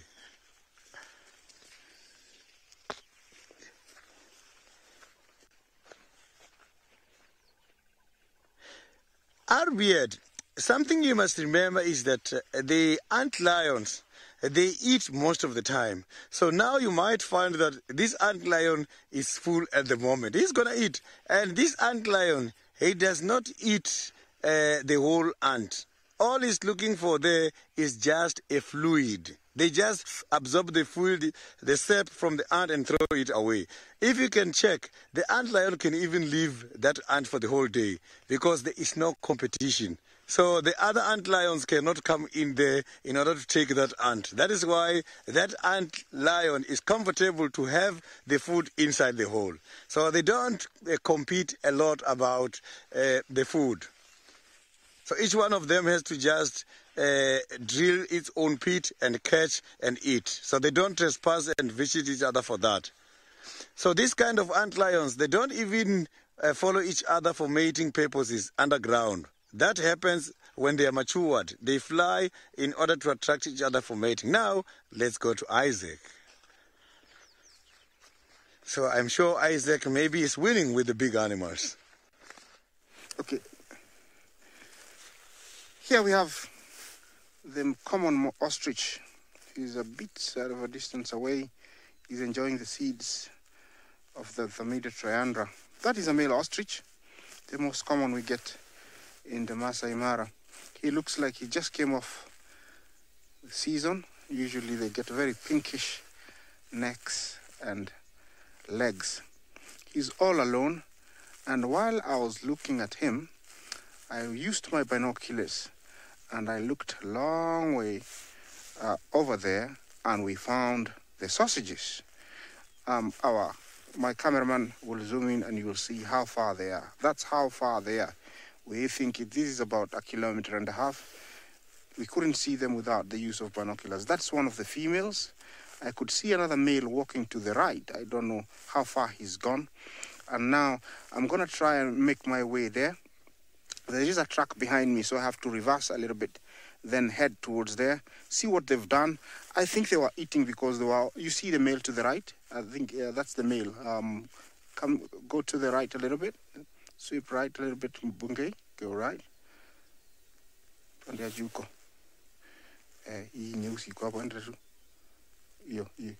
See him? He's walking there. That's the male. Looks like a male. No, sorry, it's a female. It's another female. Yeah, and there is a vulture on top of that tree.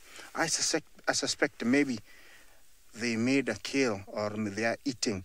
So let me make my way there. We'll get closer to the ostrich as we get there. So I'm going to turn the vehicle.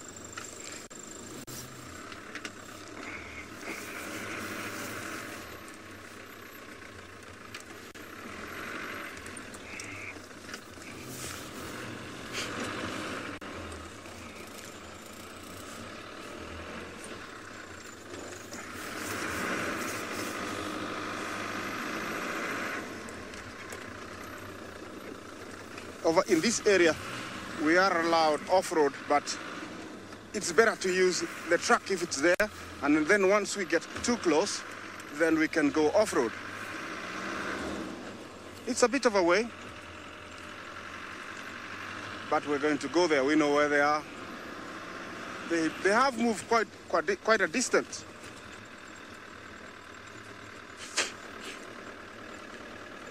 Tristan, please come again. I didn't hear you.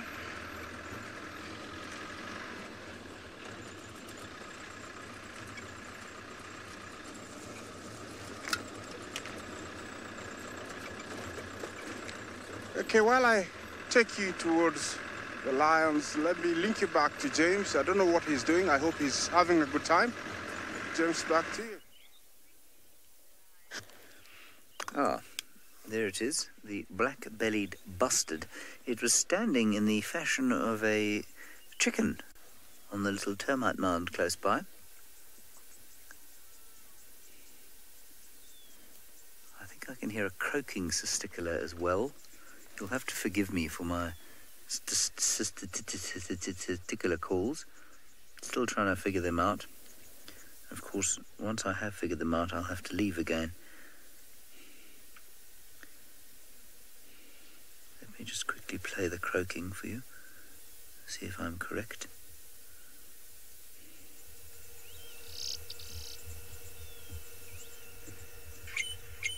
No, definitely not correct.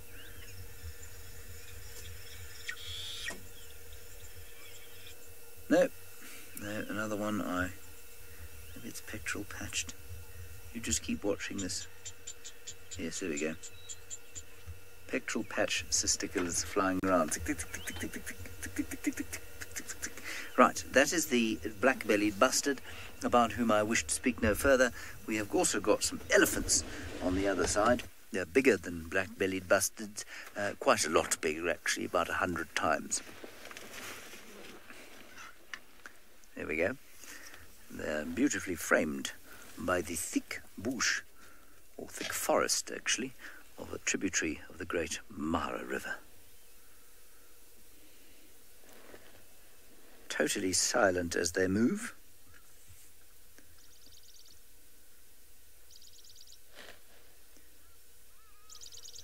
Oh, and in the background you can hear the hardy-dar ibis, scourge of the residents of Johannesburg who had big nights on Friday, so Saturday morning is not the time you want to hear the hardy-dar ibis.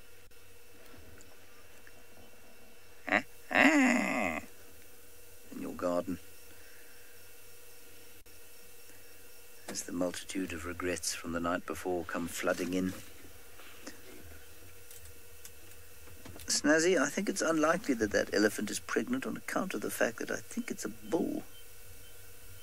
Is it? Can't see between its front legs. Might be a pregnant cow. Yeah, it is a cow. I don't think she's pregnant, no. You know, look, it's possible she's pregnant. When they're pregnant, they tend to swell on the side. Dory, you say that Stumpy, the baby elephant, is here as well. Look, it could be Stumpy. And for those of you who don't know, this is an elephant that Isaac has named Stumpy. But it could be another elephant that is missing its tail. I don't know that herd very well. Isaac, who has spent a bit more time with it over the last few days, would be able to tell you. But there is certainly a tailless calf. I think that's the one there, Arch, to the left. Unless it's that one there. No, that one's got a tail to the left there, with its backside facing us. No, that one's also got a tail. I don't see any without any tails.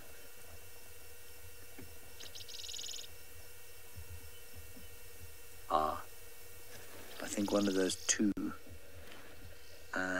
right on the edge there of the bush, Arch, maybe. Yeah, those two. No, they've both got tails. No, I don't know where the tailless one is.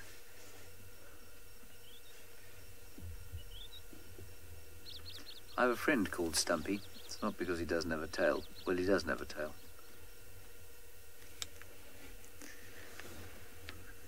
But he's called Stumpy because he's, he's very thick-set, shall we say. He looks like a tree stump. Thankfully, he won't be watching.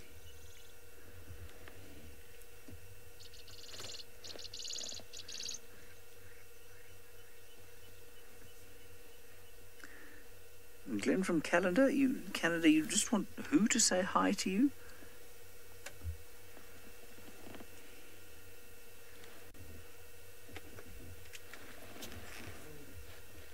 Oh, me to say hi. Hello, Glenn from Canada.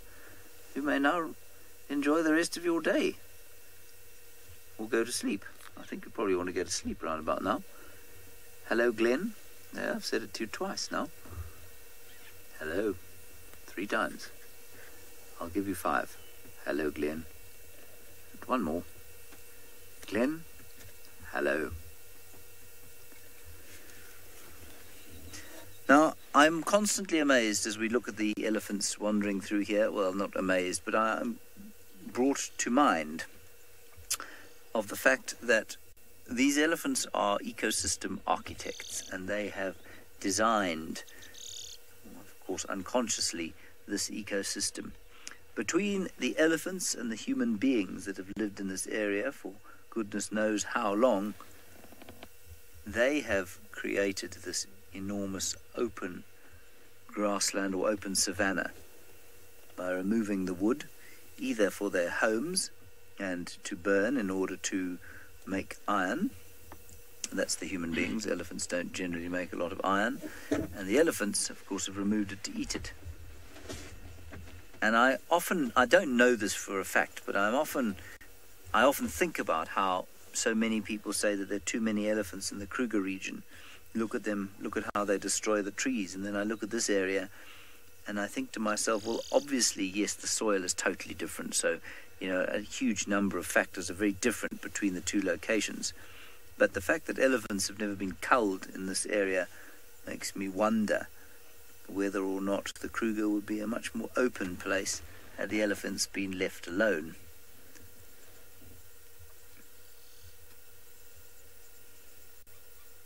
Both areas were savaged by the rinderpest at the turn of the 19th century. Sorry, the turn of the 20th century. So in the early end of the 1800s.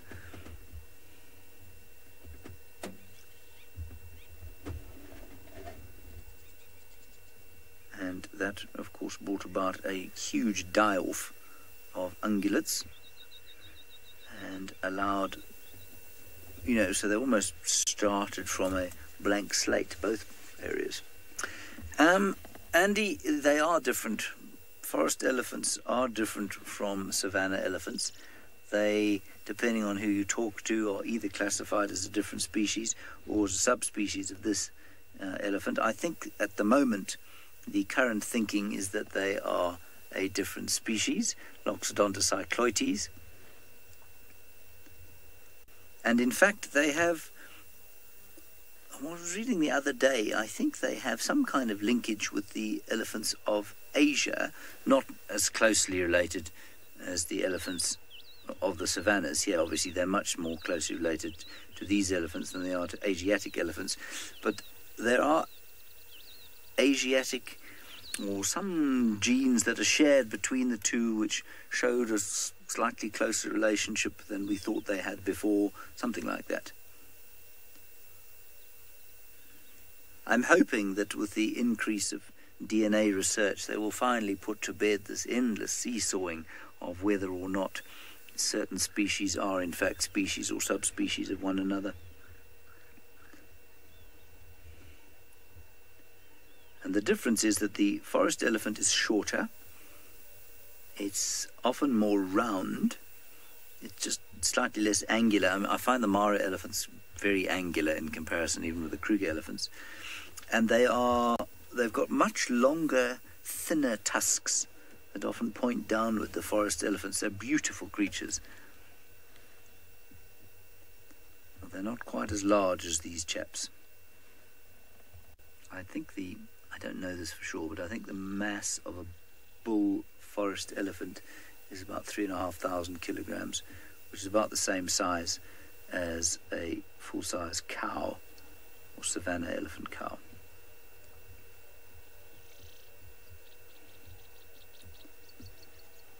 And one shouldn't be surprised that these chaps look slightly different from the ones down south, because the populations have been separated for a long time now, and so the flow of genes up and down the continent has all but stopped, because these elephants and their offspring will never travel down south and vice versa. And so slowly, yes, they will, I suppose, eventually become different subspecies and different species if they're allowed to survive in isolation like they are now, as they slowly adapt to the different environments that they find themselves in. The other difference, of course, between this area and the Kruger, or certainly, yeah, the area of Kruger where we operate, is that there is artificial water, pumped artificial water. There's no such thing. It's normal water, it's natural water, but there are artificial water holes all over the place, which means that the elephants don't move as much as they do here locally. They do move big distances from time to time, but they don't move locally as much as they do here. And because there is basically only one huge water source here, and that's the Mara River, a lot of water in it, it does mean that you have I suppose a consistent movement of animals to and from the river and the elephants follow paths and I suspect eat similar areas at similar times of the year, and I'm sure that's made a big difference to how this landscape has turned out. A lot of what I'm saying to you, of course, is wild conjecture, because we don't have a huge amount of scientific evidence for anything that I've said, other than the fact that we know that the rinderpest came through here and that the elephants did remove a lot of wood from this place. Okay, let's go back to Isaac, who has been successful at last.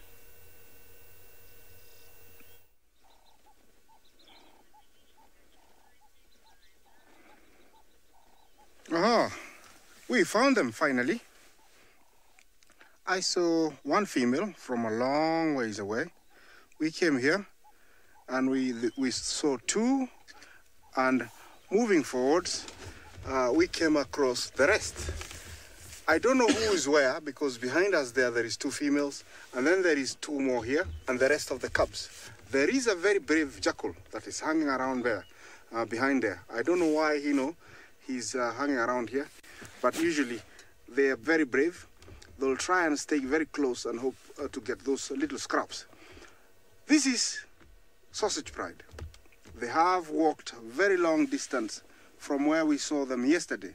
For me, it's a great find, and I'm glad you're joining me as we find them, and having killed this. Looks like, looking at the rib cage, it looks like a female buffalo. You see those ribs, very wide.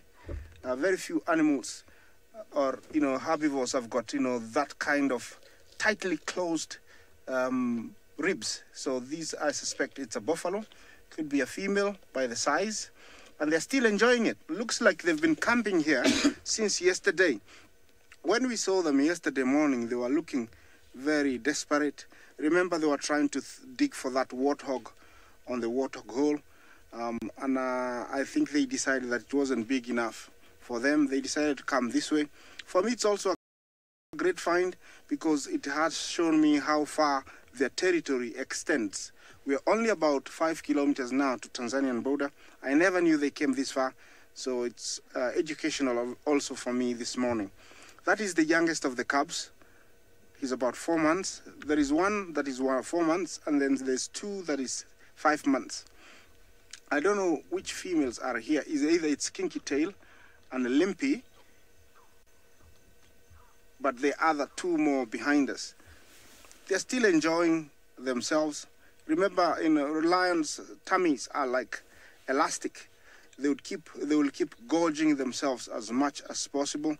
In one sitting, they will eat a good 80 pounds of meat, and before that, they'll eat a little bit, bits and bits and bits and bits, until they have exhausted the meat from the carcass, and then they'll move on. By the looks, it looks like they killed it yesterday. They fed on it. They were out in the plains.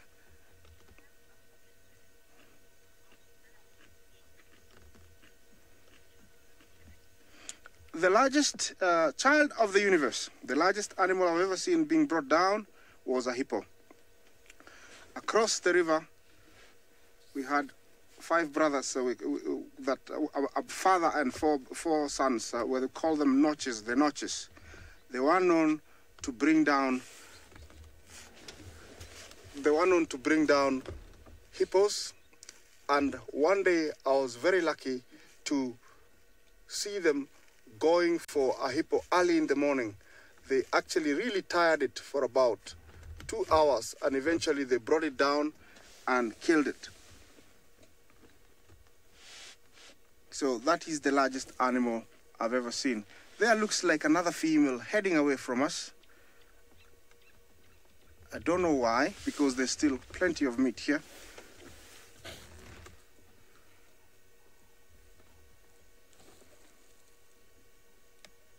She looks like one of the females, and she's really walking fast. I don't know if she's part of this pride, because there's some hyena also, and jackals. I don't know if it's a different pride, but if you see she's going around and around like she's looking for something. If you sweep right, you will see there's some hyena and some vultures starting to land on that tree to the right, and that kulia bado. Yeah, hapo hivi. Yeah. See the vultures there on top of that tree, and to the right there's some hyena.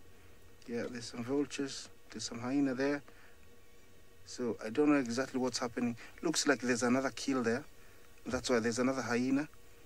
I think all the action has been here in the night. Yeah, there is something there definitely. That's why the hyena is trying to chase everybody off it. I think he just realized I've been sleeping too much, you know. I overslept and everybody's eating, so he's trying to get everything for himself now. The first vulture to arrive looks like on top of the tree we have a lappet-faced vulture, and to the left we have the African white-backed. The lappet-faced is our largest vulture. Usually they don't come in when there's the predator is there. They wait until there's only other vultures. They don't come and chase them away and take over. Yeah, there's more. Over there there's a jackal.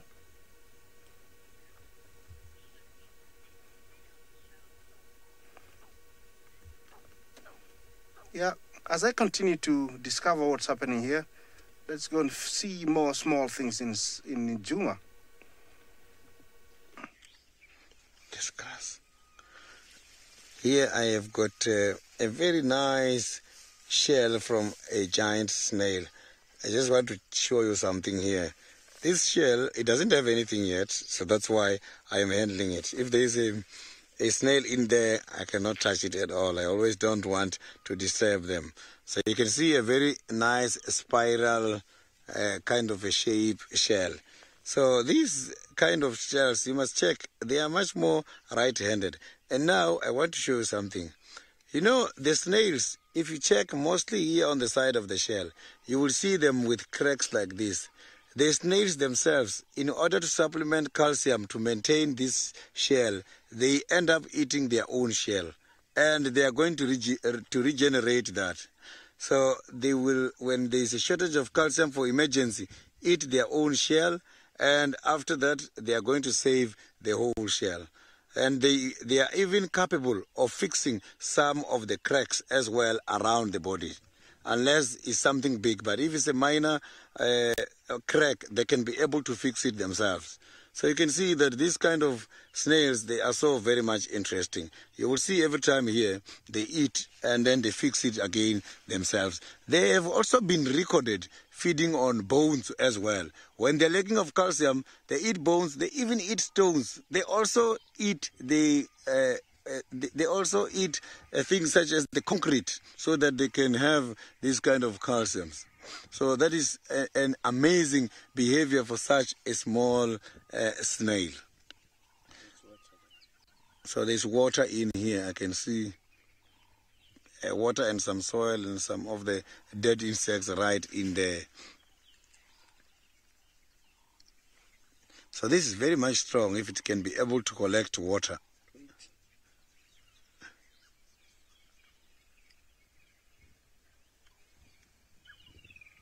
So you can see that this is an old shell because I can see that the color and everything is being washed at the moment. So you can see that in the bush it takes time for these kind of materials in order to decompose. So decomposition is a very slow going process. So it doesn't take place and complete at the same time. It takes time. So for this kind of a shell, it's still going to take time.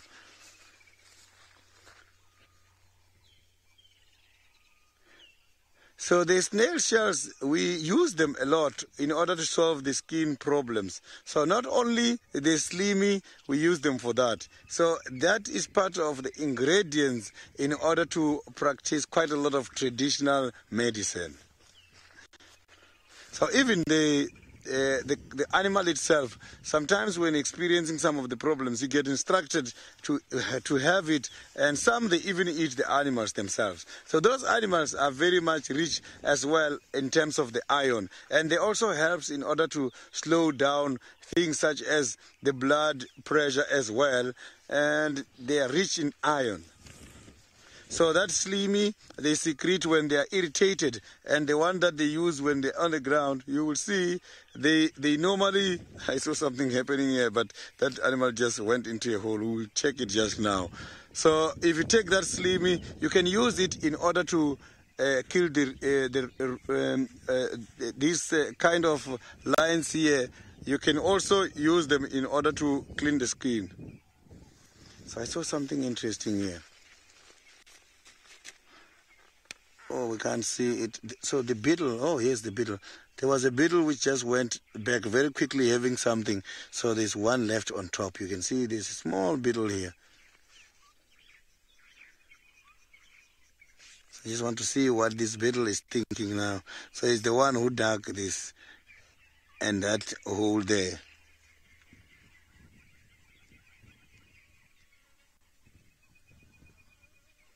No, nothing except, oh, I can see there's a movement there. So it looks like I don't have to talk, because when I'm talking loud, this beetle just disappears. Let's see what it's doing. It's looking for something here. Another one goes in there very quickly, holding something big. It just fell now. Let's see what this beetle is looking for.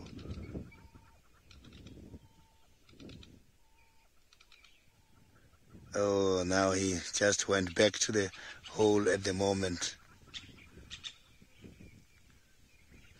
So he must be looking for something to eat out here. So now, let's quickly go back to Isaac.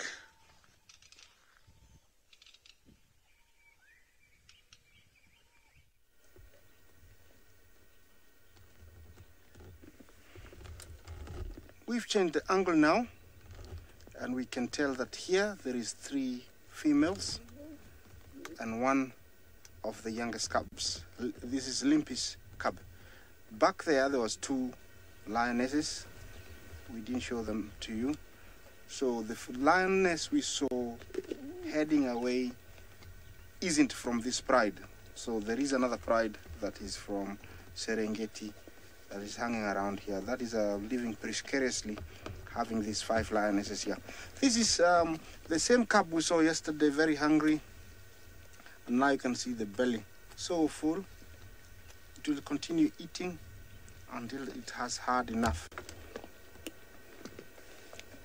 Lions do nibble on food almost the whole day, even when they have a carcass, and this is the case here.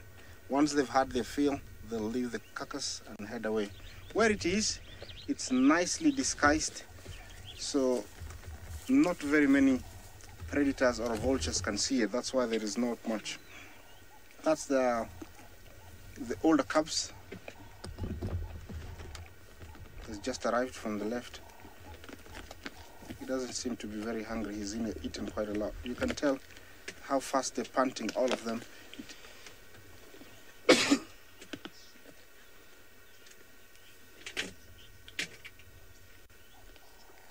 Cool breeze. It's very, very rare. During food, lions are not friendly. I've never seen it, and I don't think it's possible.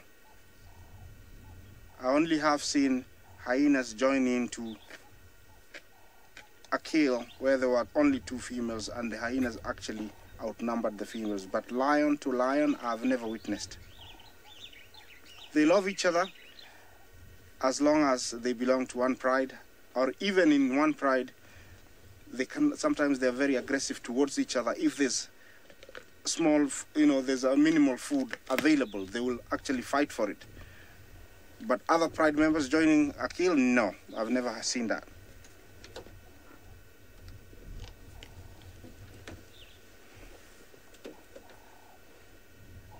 Once they've killed, usually a big carcass like this, they'll hang around that area for as long as there is much to eat. And I think this was the case yesterday. When we left them in the morning, maybe they came here and made this kill late evening yesterday, because by the looks, they have eaten quite a lot of it. So definitely it wasn't killed this morning. Very close to me here, you can tell that this is where it was killed. And these are the guts. They have tried to disguise them with bushes so that the smell doesn't spread to attract other predators. You can tell they're not hungry anymore. If we are here when they made the kill, I'm sure everybody was trying to get as much as possible, as quickly as possible. But now, it's just nibbling on it.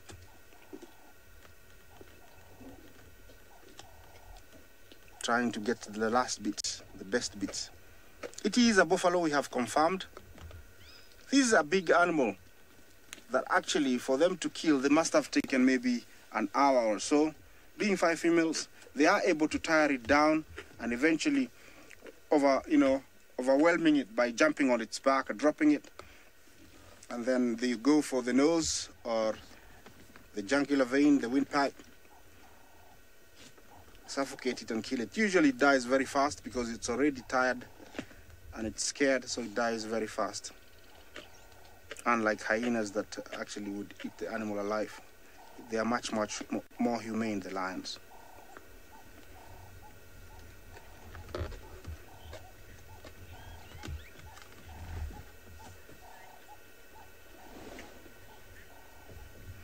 Lisa, thank you for your question. You asked me if female lioness dies, do other pride members take care of the young one? If they are suckling and there is one lactating female, definitely they will continue providing milk for her. If they're too young and there's no female that's lactating, then they'll have to die because nobody will take care of them. That's all. It's only 2 situations. And if they are old enough to follow the rest of the pride, they might follow them because they would have been already eating meat.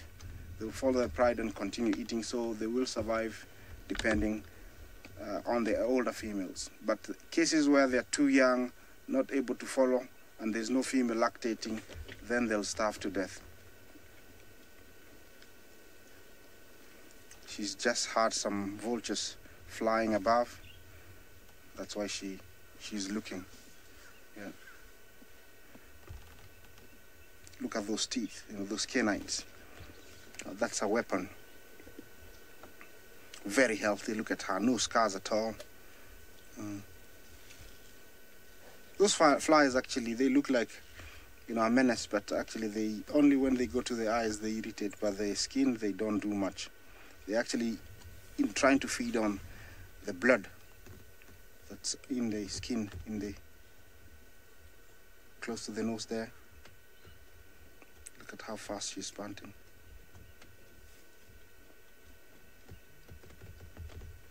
Right now she's waiting for digestion to take place, and then she's gonna come back and nibble a little bit more.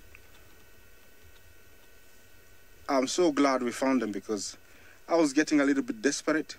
I had gone all around the area I know we could find them, and we just decided to get off the road, try up towards the plain, and they came out for us. Hello. This is an area I never thought I would find them. It's very far off from their territory, but it's always nice, like I said, to see how far their territory extends. I'm sure this is the end, because that female lioness we saw earlier, she was walking across. She doesn't belong to this pride, so it means the boundary is not far from here.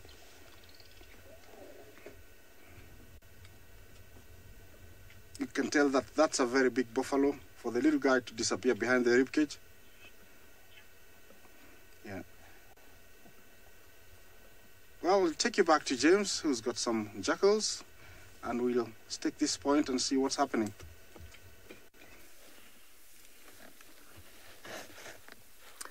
Now, we have got some jackals. I know Isaac had some of these where he was, and I think this is a youngster, and I think there's a den quite close by here. two others went scuttling off down the road. I don't think skittling is the right word. They're just beyond this one that's resting here. We've come quite a long way from the lions and the hyenas in the hopes of finding other lions or whatever. And now we have got this lovely jackal. That's definitely a youngster. Fast asleep. I'm hoping the others will come back along the road. Yes, here we go. To the right-hand side of their arch. That's it. Now, Isaac was talking yesterday evening about them being silver-backed or black-backed jackals. You can see why they're called both. That saddle they have on the back is black with a silver mantle. Yeah, these are definitely youngsters. That's a particularly itchy youngster, the one that we were looking at. Now that's a particularly sleepy one. And apparently we're not too far from the bat-eared fox den, so we'll try and find that too. I think Steve was the one who found the bat-eared fox den. Great find.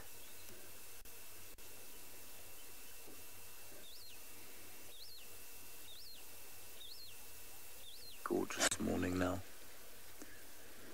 Just after 8 o'clock in the morning, Saturday, here in the Masai Mara. One must keep reminding oneself of how amazing that is.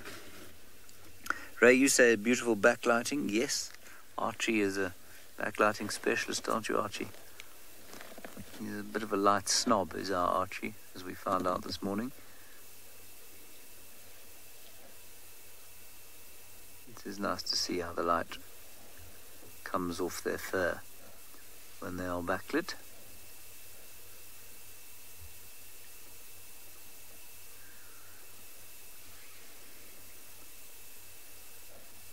So they'll be sitting here at the den, their parents quite possibly close by. They must be almost independent, if they're not independent already, actually. And eventually they'll pair off. And Mum and Dad will try again. They do pair for life. And like most of the canids out here, they don't live for very long.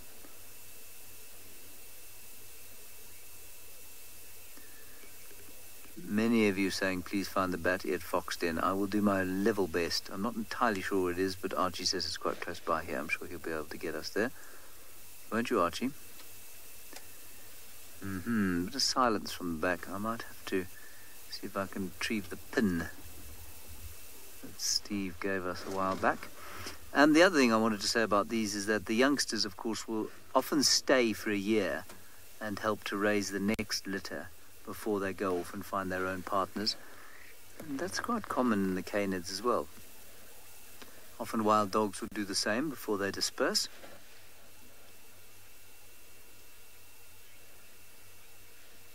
Right, now one of the things about lion cubs is that they generally take a very long time, if ever, to learn table manners.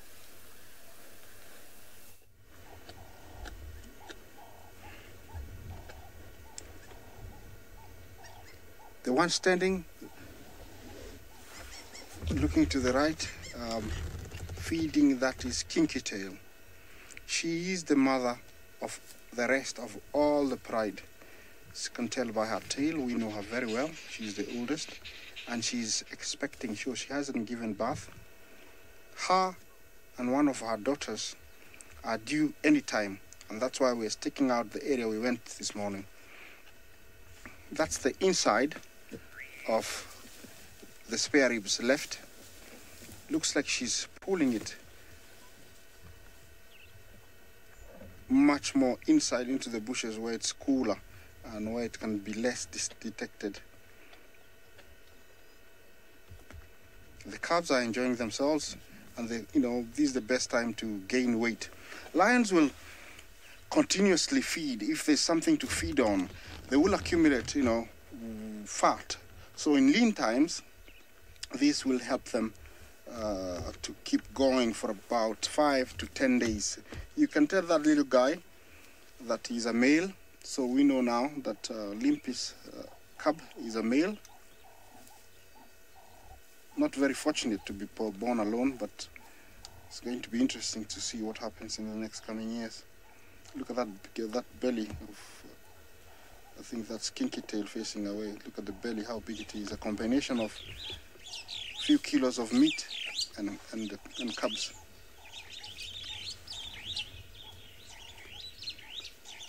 There's always space for more for lions, and so they'll continue eating. This is a feast, and they need to utilize it to the maximum, because how we saw them yesterday, they looked very desperate, and where they were and where they normally are, there was nothing. They had to come this far to get this lone buffalo. And at the moment, I think they will continue depending on eating buffalo until the migration comes in June, July.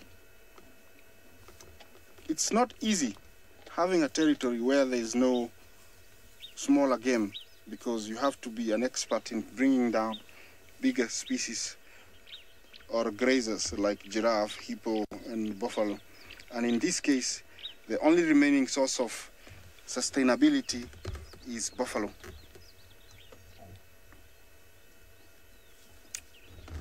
Actually, for me, it's a fast buffalo to see them having killed, but I've heard many times where I've had people telling me they go for buffalo. So it's really nice to experience it firsthand. You can tell that the guy in the middle is not really interested, but he's decided to sleep in the middle of dining table.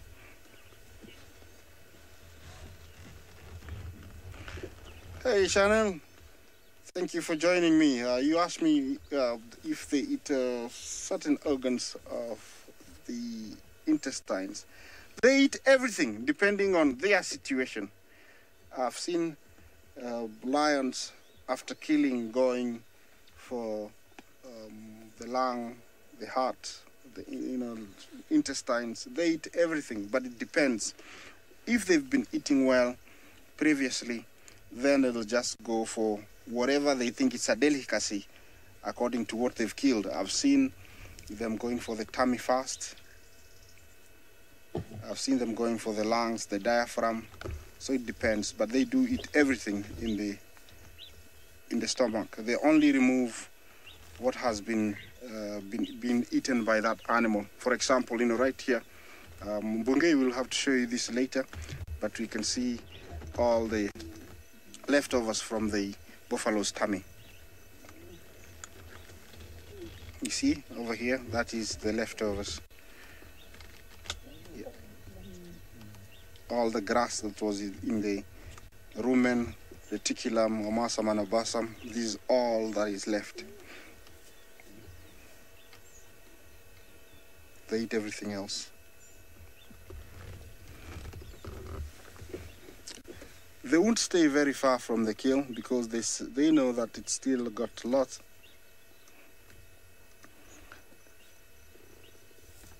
Yes, we continue enjoying our buffalo. Let's take you down to Sydney, enjoying smaller things.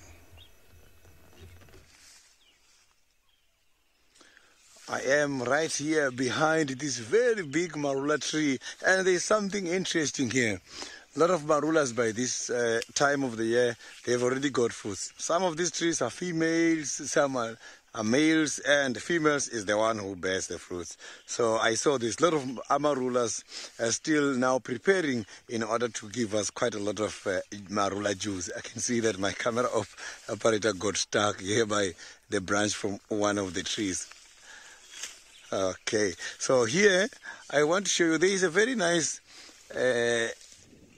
plant growing on top of this marula tree. You see, this is just a normal grass. So this is not kind of a parasitic grass. If you look here now, you will see some of the leaves are even dying here.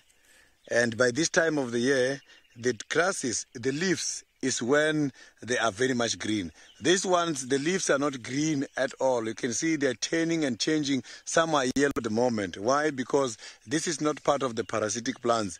It's just that maybe one of the birds or the grass managed to get the seed somewhere up here. And because of this concave shape of the plant, collecting some of the debris, the dead material from the skin and some water there, the grass ended up growing. So that is why the color is not completely green. So I'm just going to try and pick you up just one of the grasses here. Sorry, my grass. Sorry. Just to show you that there's a big difference between this color of grass and the grasses that I was showing you earlier. This one is completely green. You can see that. But the other one is now turning much more yellow. So it means this one is not getting enough requirements in order to facilitate the process of photosynthesis. So water is there, but it's not enough. There's no soil at all here where this plant is growing. I can see it's just a collection of materials such as this. And then this is what is decomposing from all this skin from the trees. So this is what is making an accommodation for the plant. So you can see that for these plants, in order to grow and survive, there's quite a lot of things needed. So I'm sure in a few days' time, this grass is going to die. But if this was a parasitic plant, it was going to survive, because we have got different types of parasites. We have got parasites that are normally attached to the tree and feed from the tree. Some of them, they are just attached to the tree as a host, and then they can be able to photosynthesize themselves. So there's different relationships. Not all parasitic plants are absorbing some of the things from this tree. Some, they are just there for accommodation, and they are doing their own things.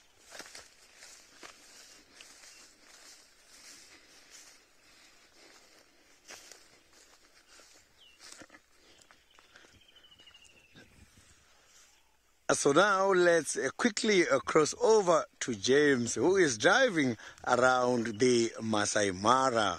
So James is also looking for something interesting this morning.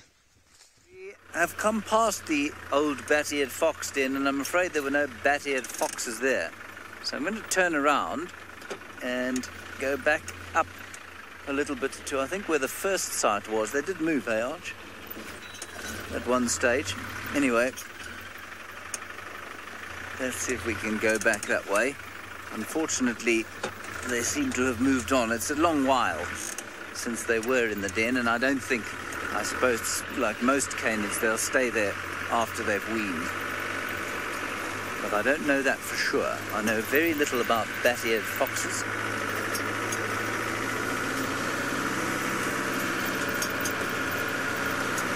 One of Steve's big favourites. He spent a lot of time here learning about them. Let's keep going. But just up at the next junction is where the den was.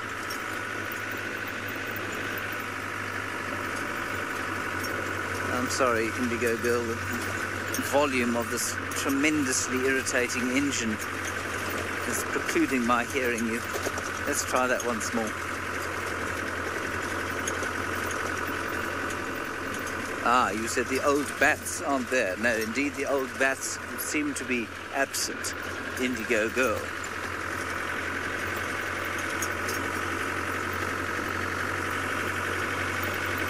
Lots of activity around here. There are buffalo and elephant and topi and impalas. Okay, we'll go back to Isaac first and then keep you posted on the den here.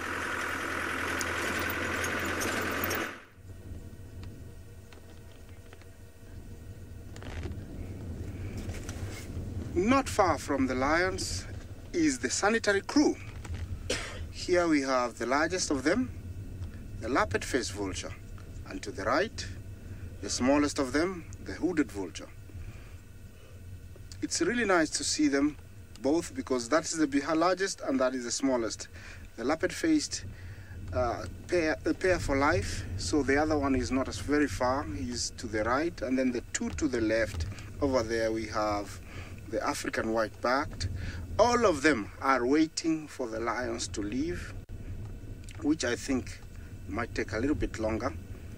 And then they move in there, clean up the bits in between the ribs where the lions cannot get their teeth into, or between the vertebra. They are a very important part of our ecosystem here.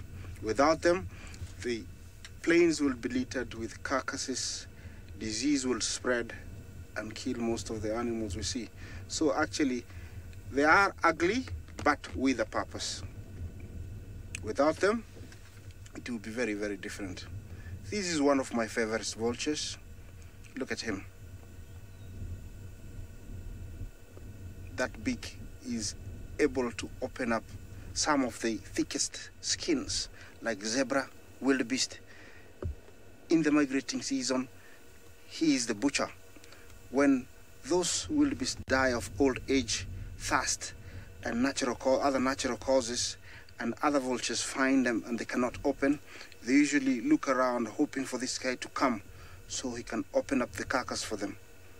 And right now here, it might be that this kill was made not very far from where he's nesting, and so he's taken, this moment to come and see if he can find something.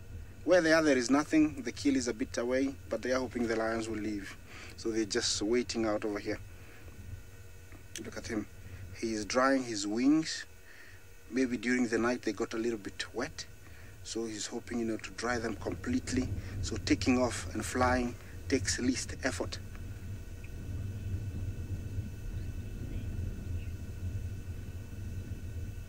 Muscat, I think they are actually, thank you, they look beautiful. Some people say that they are ugly, but I say you don't have to be ugly if you can function properly. This guy is beautiful, very healthy. Look at him. The lack of feathers in the head is caused by them putting their heads inside carcasses, which eventually wears off the feathers. And actually, I don't think they need them in the heads. There's quite a good number of them there. Others flew when we arrived, but they are scattered all around. That is the African white-backed. All of them drying their wings, hoping the lions will leave. The hooded vulture, the one heading to the left, is the smallest of our African vultures. When we see them, we usually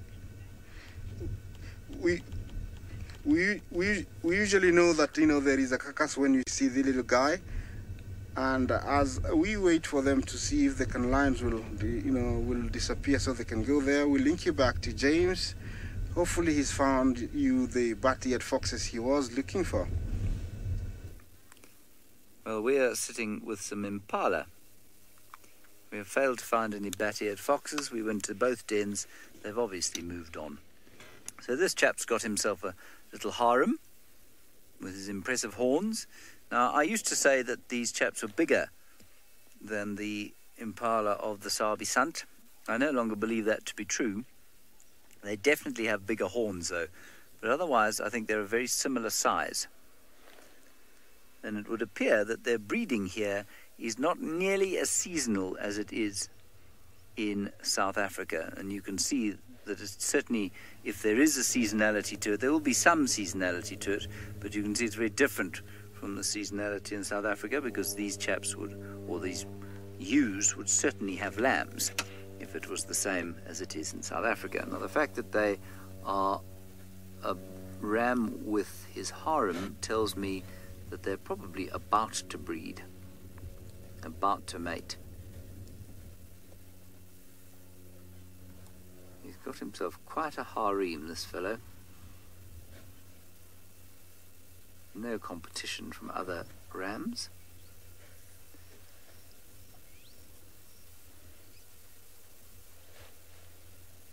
Yes.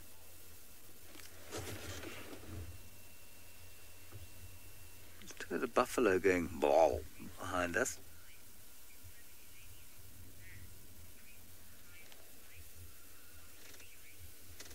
Now, somebody who's pretending to be Brent Leo Smith says, what did he say? So many ladies for one male. Yes, quite. Brent Leo Smythe, whoever you may be, really. I imagine a very difficult situation to have so many ladies. As I say fairly frequently, it's almost impossible keeping one happy, let alone 10. Then there's an enormous beefalo bull as well. You can look at him once these chaps have run off.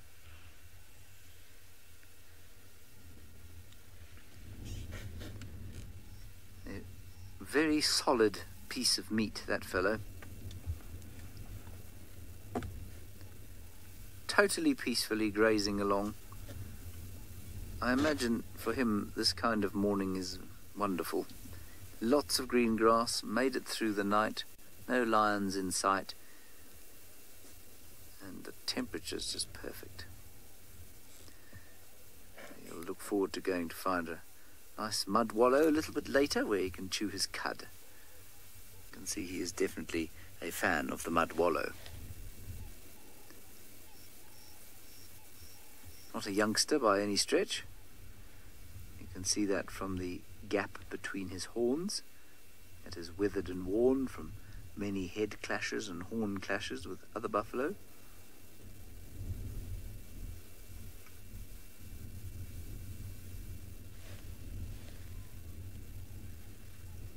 And the wind is slowly starting to come up, as it does at this time of the day in the Masai Mara. Those of you who don't know and may be wondering why on earth it should be cooler here than it is at Djuma, one of the reasons is our altitude.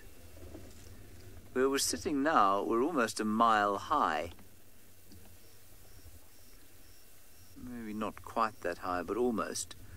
And up at the camp, we're almost 2,000 meters above sea level, 1,900 at the airstrip. And that's a mile and a quarter.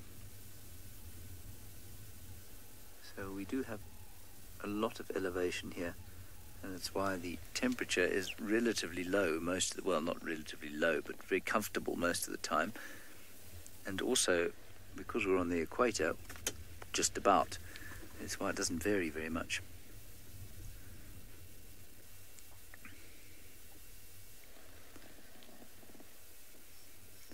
Very pleasant, but I'm afraid I've been completely unable to find those Olololo lions. I came down into this area wondering if they hadn't killed something up towards the gate. Maybe they've gone the other way. They might also equally well just be in a thick patch of long grass somewhere close by. All right, Archie, let's carry on, shall we? Yes, good.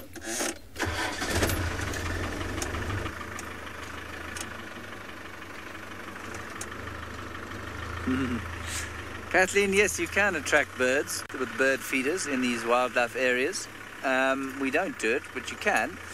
If you put out meatballs, or, you know, if you put out, for example, in our camp, if we put out meatballs, we'd attract the boo-boos and the chagras and anything else that like to eat a bit of meat, maybe the starlings. If you put out a seed table, you'll definitely attract the finches or finch-like birds, so the canaries and sparrows and manakins and that sort of thing. Yeah, they'll definitely come to whatever there is to eat. We tend not to do that. Sometimes people fill little water holes, and often in hot days you'll find birds coming to swim at the water. I quite like that. Waxbills also happy at bird feeders. Probably not as much as their urban friends or urban relatives, but they will certainly come to bird feeders.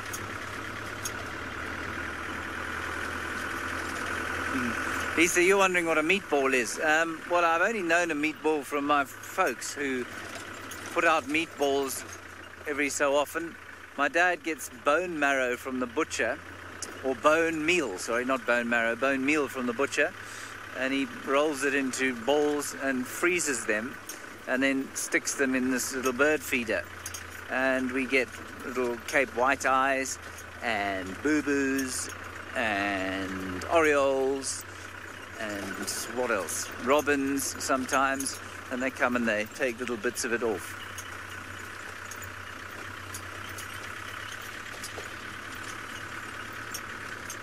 So it's quite a nice way to feed the birds and attract birds.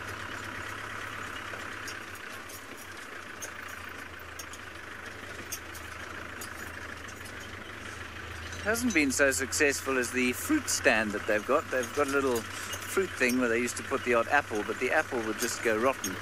So none of the frugivorous birds of the Eastern Cape like those. Not sure why.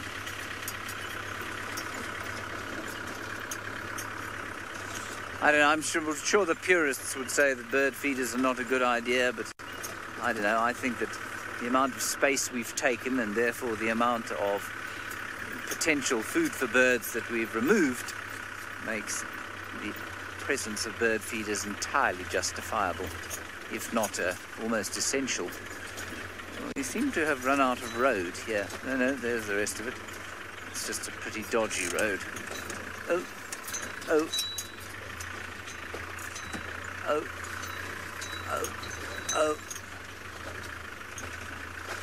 was nice to come back from the drive with some compacted vertebra.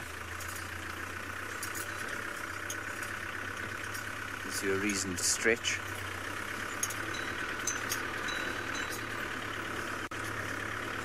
All right, Isaac is having all the action at the moment, so let's go back to him.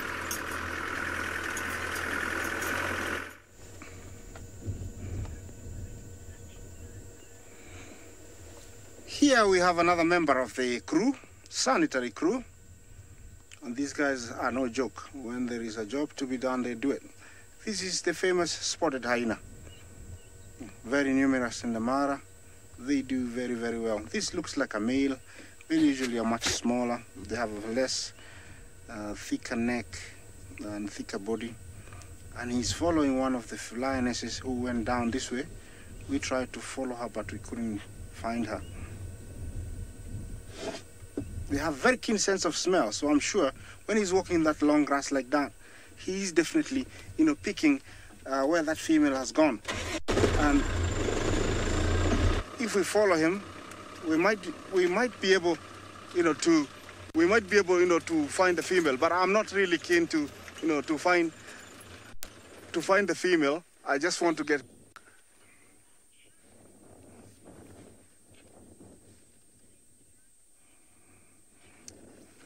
Actually, Carol, thank you for your question, but just the names differentiates the two.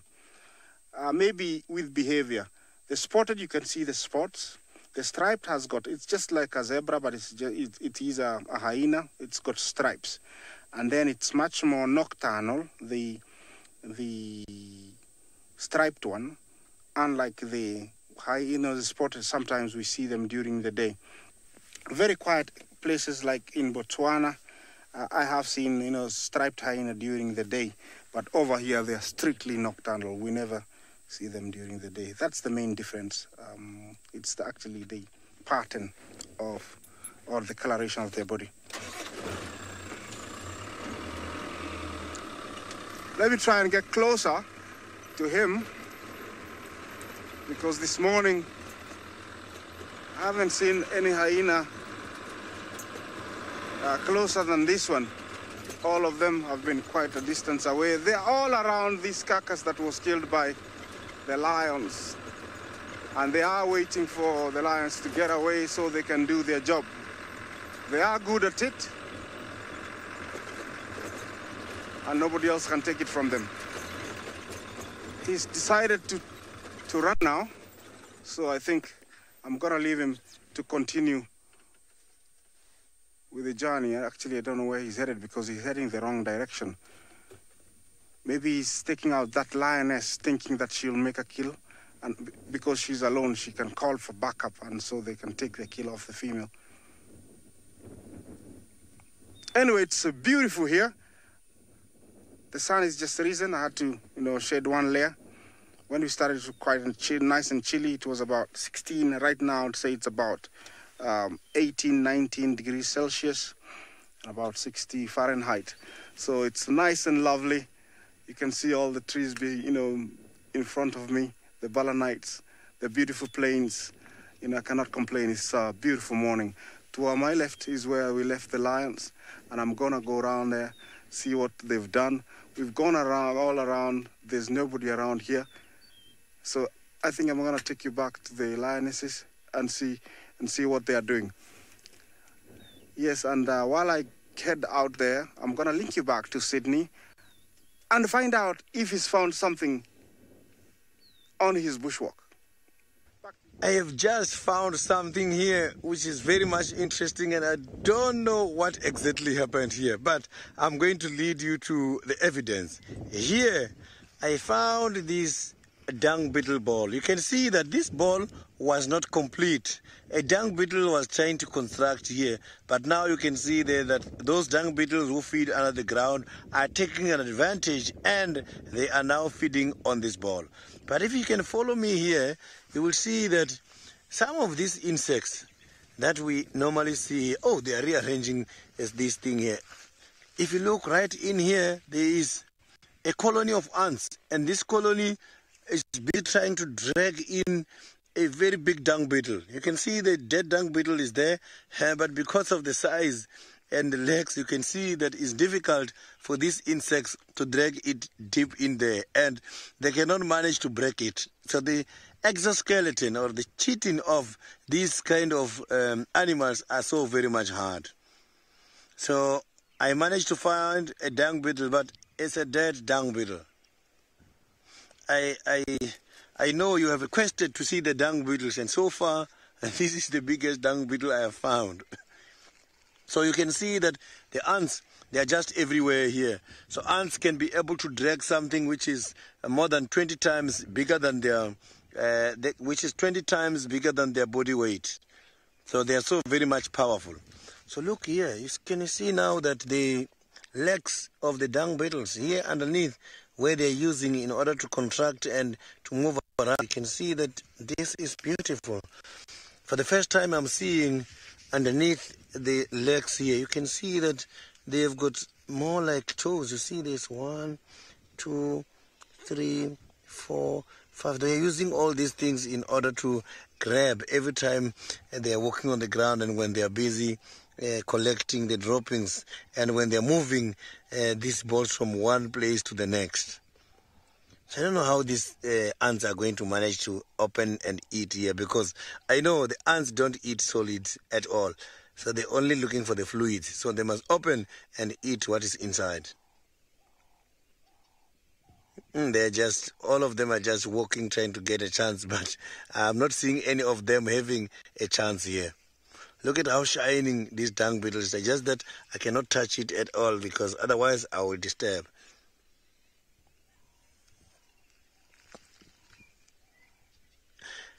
Moshi, this is very thick. I can promise you the jaws of these ants are not going to make it here. The dung beetle is so very much hard. So they've got to wait, and it's not something which is going to happen now. Like I said, they don't eat solids, they eat fluid. Yes, you will see the ants carrying solid a lot, but the purpose is not for them to eat. It's for them to give their larvae inside the colonies, which will then convert the solids into fluid for them to eat.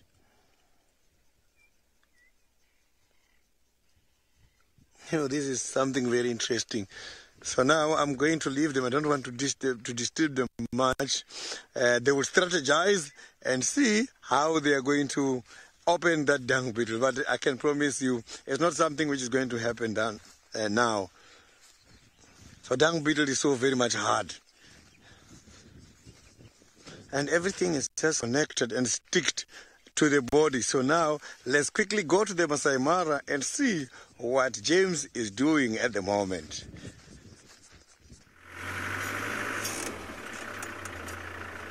We are driving along back sort of towards the lions, but struggling to get there on account of the roads here that have been, well, somewhat destroyed by the short season rains. They'll smooth out over time. It's very difficult to move.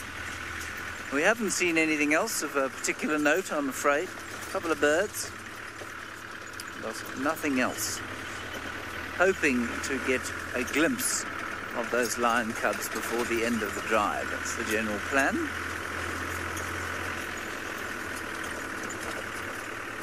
But I have seen no collection of vehicles, no word on the blower about potential sightings of the lions.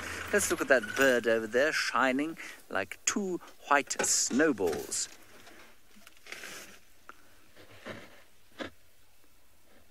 fiscals. They are grey-backed fiscals, looking for grasshoppers and the like to eat, and possibly even courting. Oh, look. The one on the trunk there. What's it doing? Let me just look quickly. Anybody know where the grey-backed fiscal nests? Wouldn't have thought it was in a tree.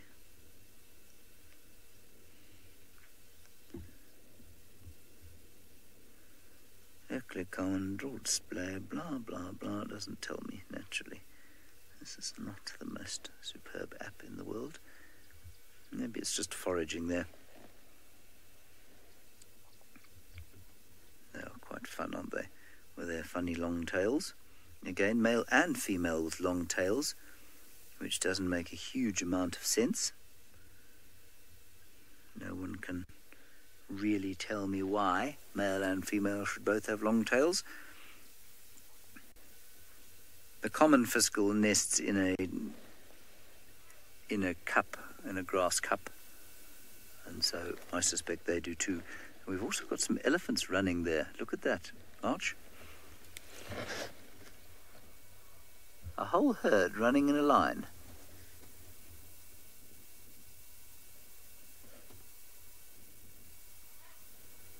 And one of them trumpeting away, the one at the back.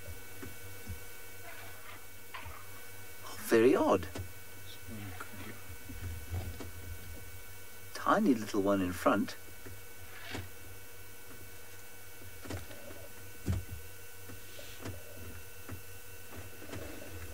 Where on earth are you lot going, and why are you going at that speed?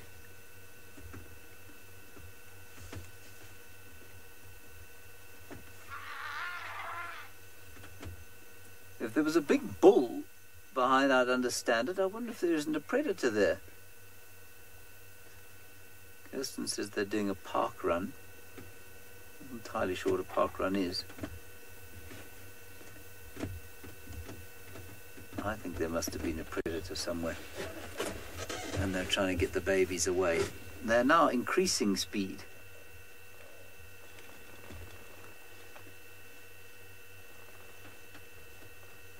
How utterly bizarre. I wonder if there's a road round that way. I think there is, actually.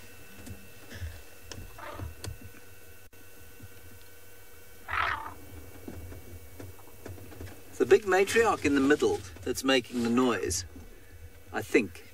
She's still telling them to keep moving, keep moving, keep moving. I think we should go. There is a road back there. I'm going to turn around and go back along that road and see if that's not where the pride is. Very strange behaviour from the elephants. I don't have very long left for drive, so I'm going to drive at relative speed along these very bumpy roads.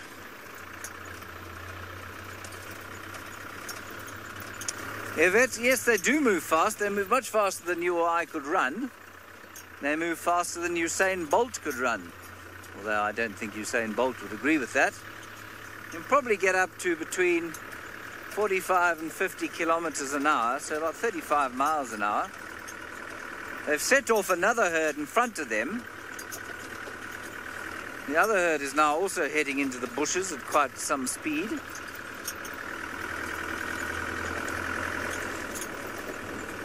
Unless they're all just extremely thirsty. But she's definitely distressed and moving them. You can hear her shouting at them, saying, come on, move, move. I wouldn't, oh gosh, big bump. I wouldn't like to get in their way right now. I think that would be a deep mistake.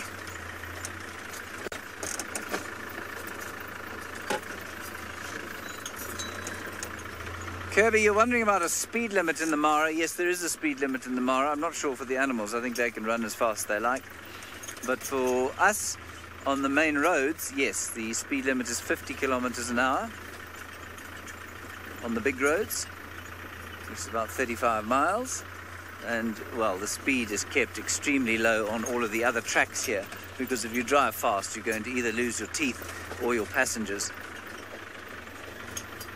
So I don't say too much about these roads, speed limit-wise. They've gone running into this thicket here. We're not going to go in after them, but we are going to go back up that way. I think there's a road that goes that way.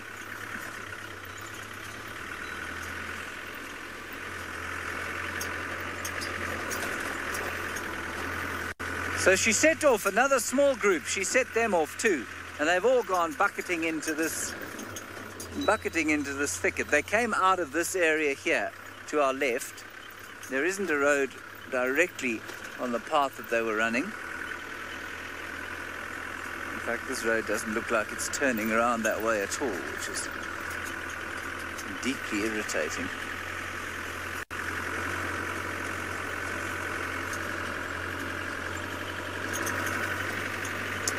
Alrighty, let's go back to Isaac while I try and figure out what was going on here. I think he's got yet another creature that is killed.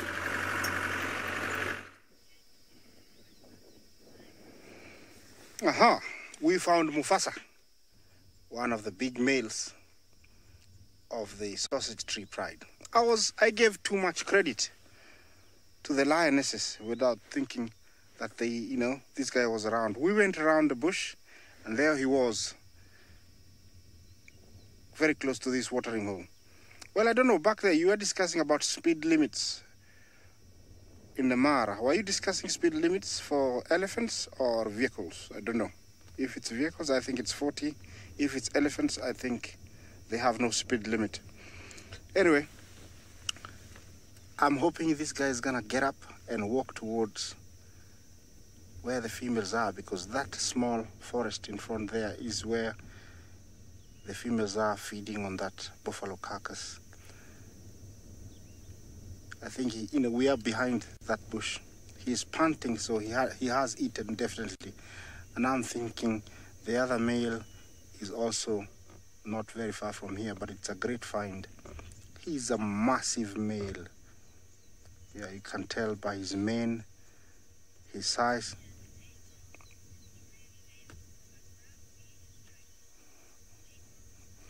April, I'm joking. It's because of Lion King, males that we haven't given names, we call them Mufasa, because it means a big male lion.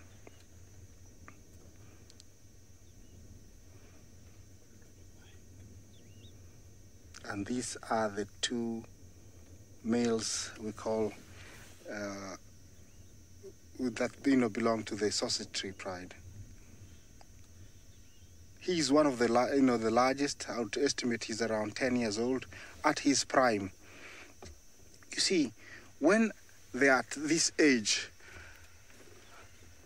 they don't do much hunting, but when a big animal like what we've seen has to be brought down, their effort is needed because they are much heavier, they're much stronger.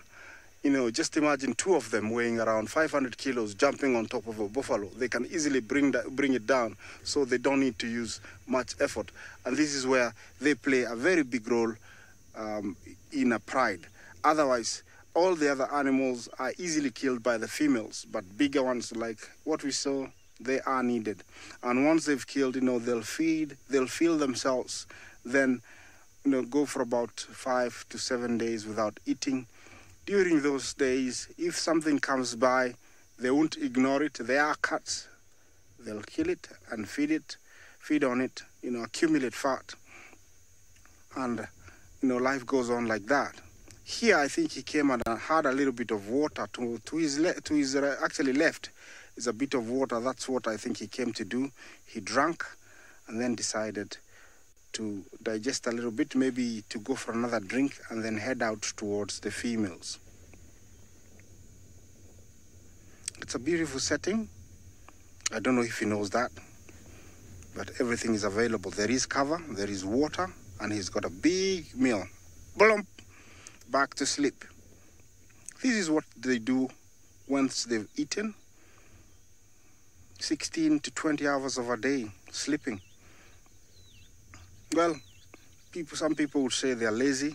For me, I don't see lions as being lazy, because a lazy lion cannot bring down a big male buffalo like the one we've just seen that they killed. So it's, that's not lazy. It took them at least maybe an hour to tire it. I have seen them going for buffalo. It's not easy. They have to really tire it until it gives in, then they kill it. So that 2-3 hours of hard work is not lazy. So they deserve to rest for the rest of the time, and I don't blame them. And I don't, see lions as being lazy to myself. They deserve to rest after killing. Now I'm gonna go around and find out what the females are doing. I think they're still feeding. What do you think? Let's get there.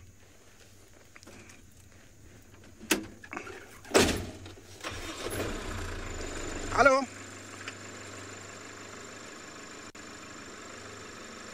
Okay, while I go around and leave this guy to have a rest, I'll link you back to James and see if he's found out what's the speed limit of elephants in the Masai Mara. Here we are with some beefies and some birdies. Those are cattle egrets, all sitting in a tree. And we've got a whole lot of beefies around them. And all the cattle egrets, of course, are with the beefies for food, because they eat buffalo. Voracious predators of buffalo are the cattle egrets. You can see one there, actually. Yep, it's about to kill that one. The buffalo doesn't realize it, but it's being attacked. And while we consider this very slow kill process that we're observing now, we can address Isaac's question of the speed limit for elephants in this area. I don't think there is one, Isaac. I think that the speed limit for elephants is max speed. I think they're allowed to run at their full 35 miles. Obviously that egret is not about to kill the buffalo. I am being slightly facetious. It's using the buffalo as a vantage point to see into the grass for insects. I love little relationships like that. It makes me feel that all is right with the world. When an egret can alight upon or alight on a buffalo and just use it as a little island in the sea of grass, I think it's great. No lions, I'm afraid. That's okay. Isaac's given you lions. I've seldom seen quite so many egrets in one place, actually, here. Many of you are asking about the houses in the background. That's a zoo. No, it's not. It's not a zoo. It's not where we keep all the animals. It's the Olololo Gate, and that's just the camp where everybody lives. The people who man the gate, the security, the rangers, that sort of thing, they all live there. So that is one of the main entrances into the Mara Triangle. In fact, it is the only entrance into the Mara Triangle. The only outside entrance. You can get into the triangle via the National Reserve, way to the south, at the Pungarat Bridge. But that's about 40 kilometers from here.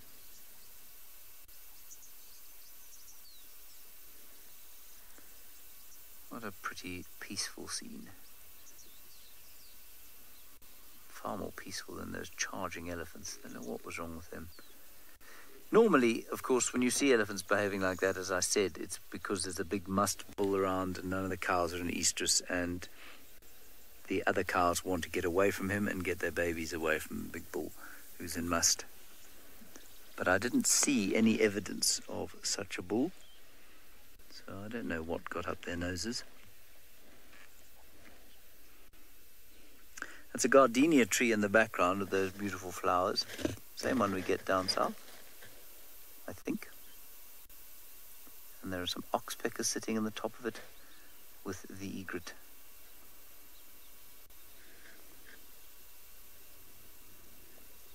And all looks and smells and sounds Like a perfect Saturday morning. Smell of grass, fresh breeze, egrets flying, buffalo not fighting. It's all quite fun, really. It just feels like everything is in harmony. Don't know if that makes any sense to anybody.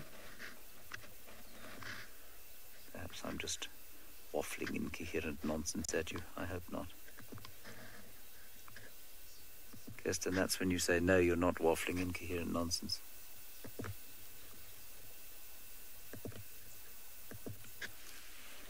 Look at them all landing. Isn't that nice?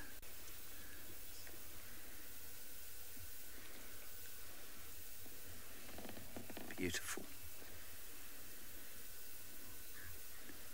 Can't hear anything else. Just the old testicular going in the grass. I suspect these buffalo are going to lie down soon, chew their cud, chill out for the morning.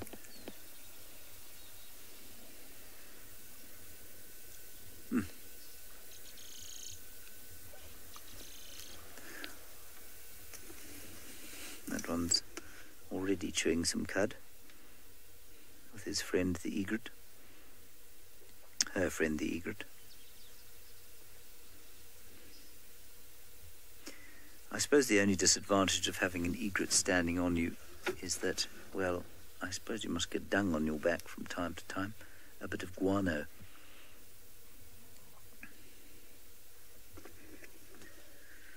Well, cattle egrets do nest in big groups, and I wonder when their nesting time is.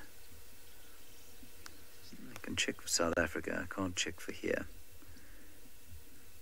But I suppose whenever the same sort of conditions would pervade. Colonial nests in trees or reed beds, yes, correct.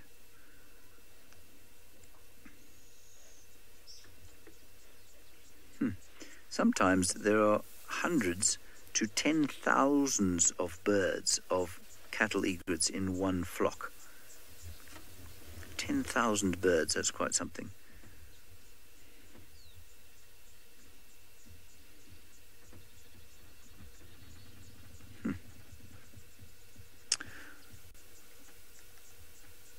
Alrighty, we're going to go back across to Isaac now. I think it'll probably be the last you see of me till this afternoon, so thanks for joining us. Let's go back to Isaac.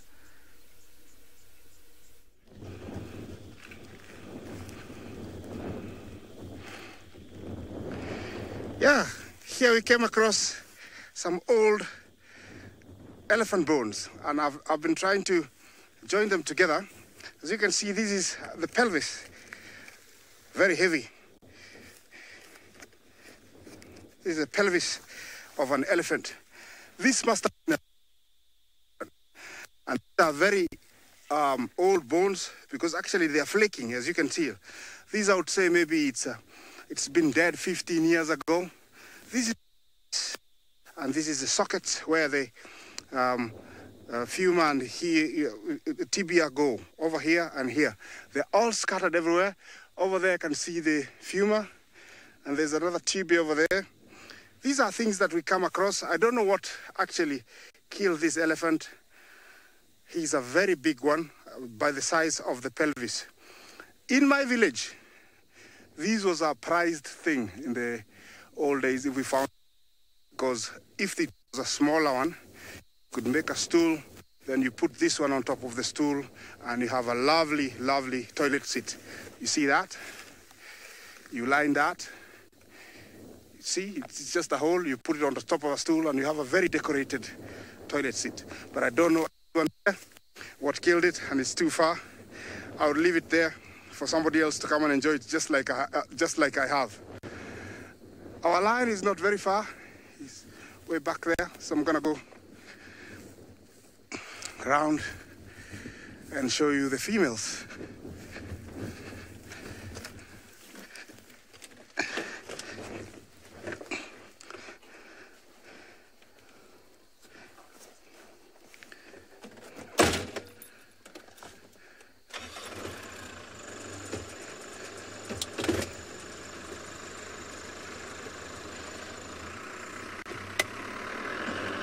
don't know if you can see the other bones over here. I'm just gonna drive past them.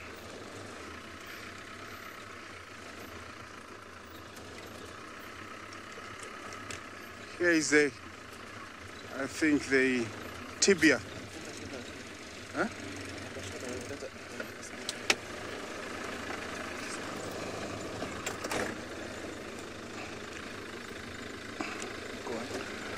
This is the tibia. By the looks of the grass around it, it tells me that it has been lying here for quite a very long time. And the size tells me also, look at it. If you zoom in closer, this was a very, very big elephant. And probably, and by high chances, this was a male. I think he lived a good life because by the looks, he was such a big one. Those are the ones that... Oh, yeah, and while we go back towards the lions, it's been nice hosting you on behalf of SafariLive, my cameraman Bungay. It's been nice showing you everything that we've had. And we'll see you again this afternoon. Remember to join us on Twitter and YouTube live stream. Bye-bye.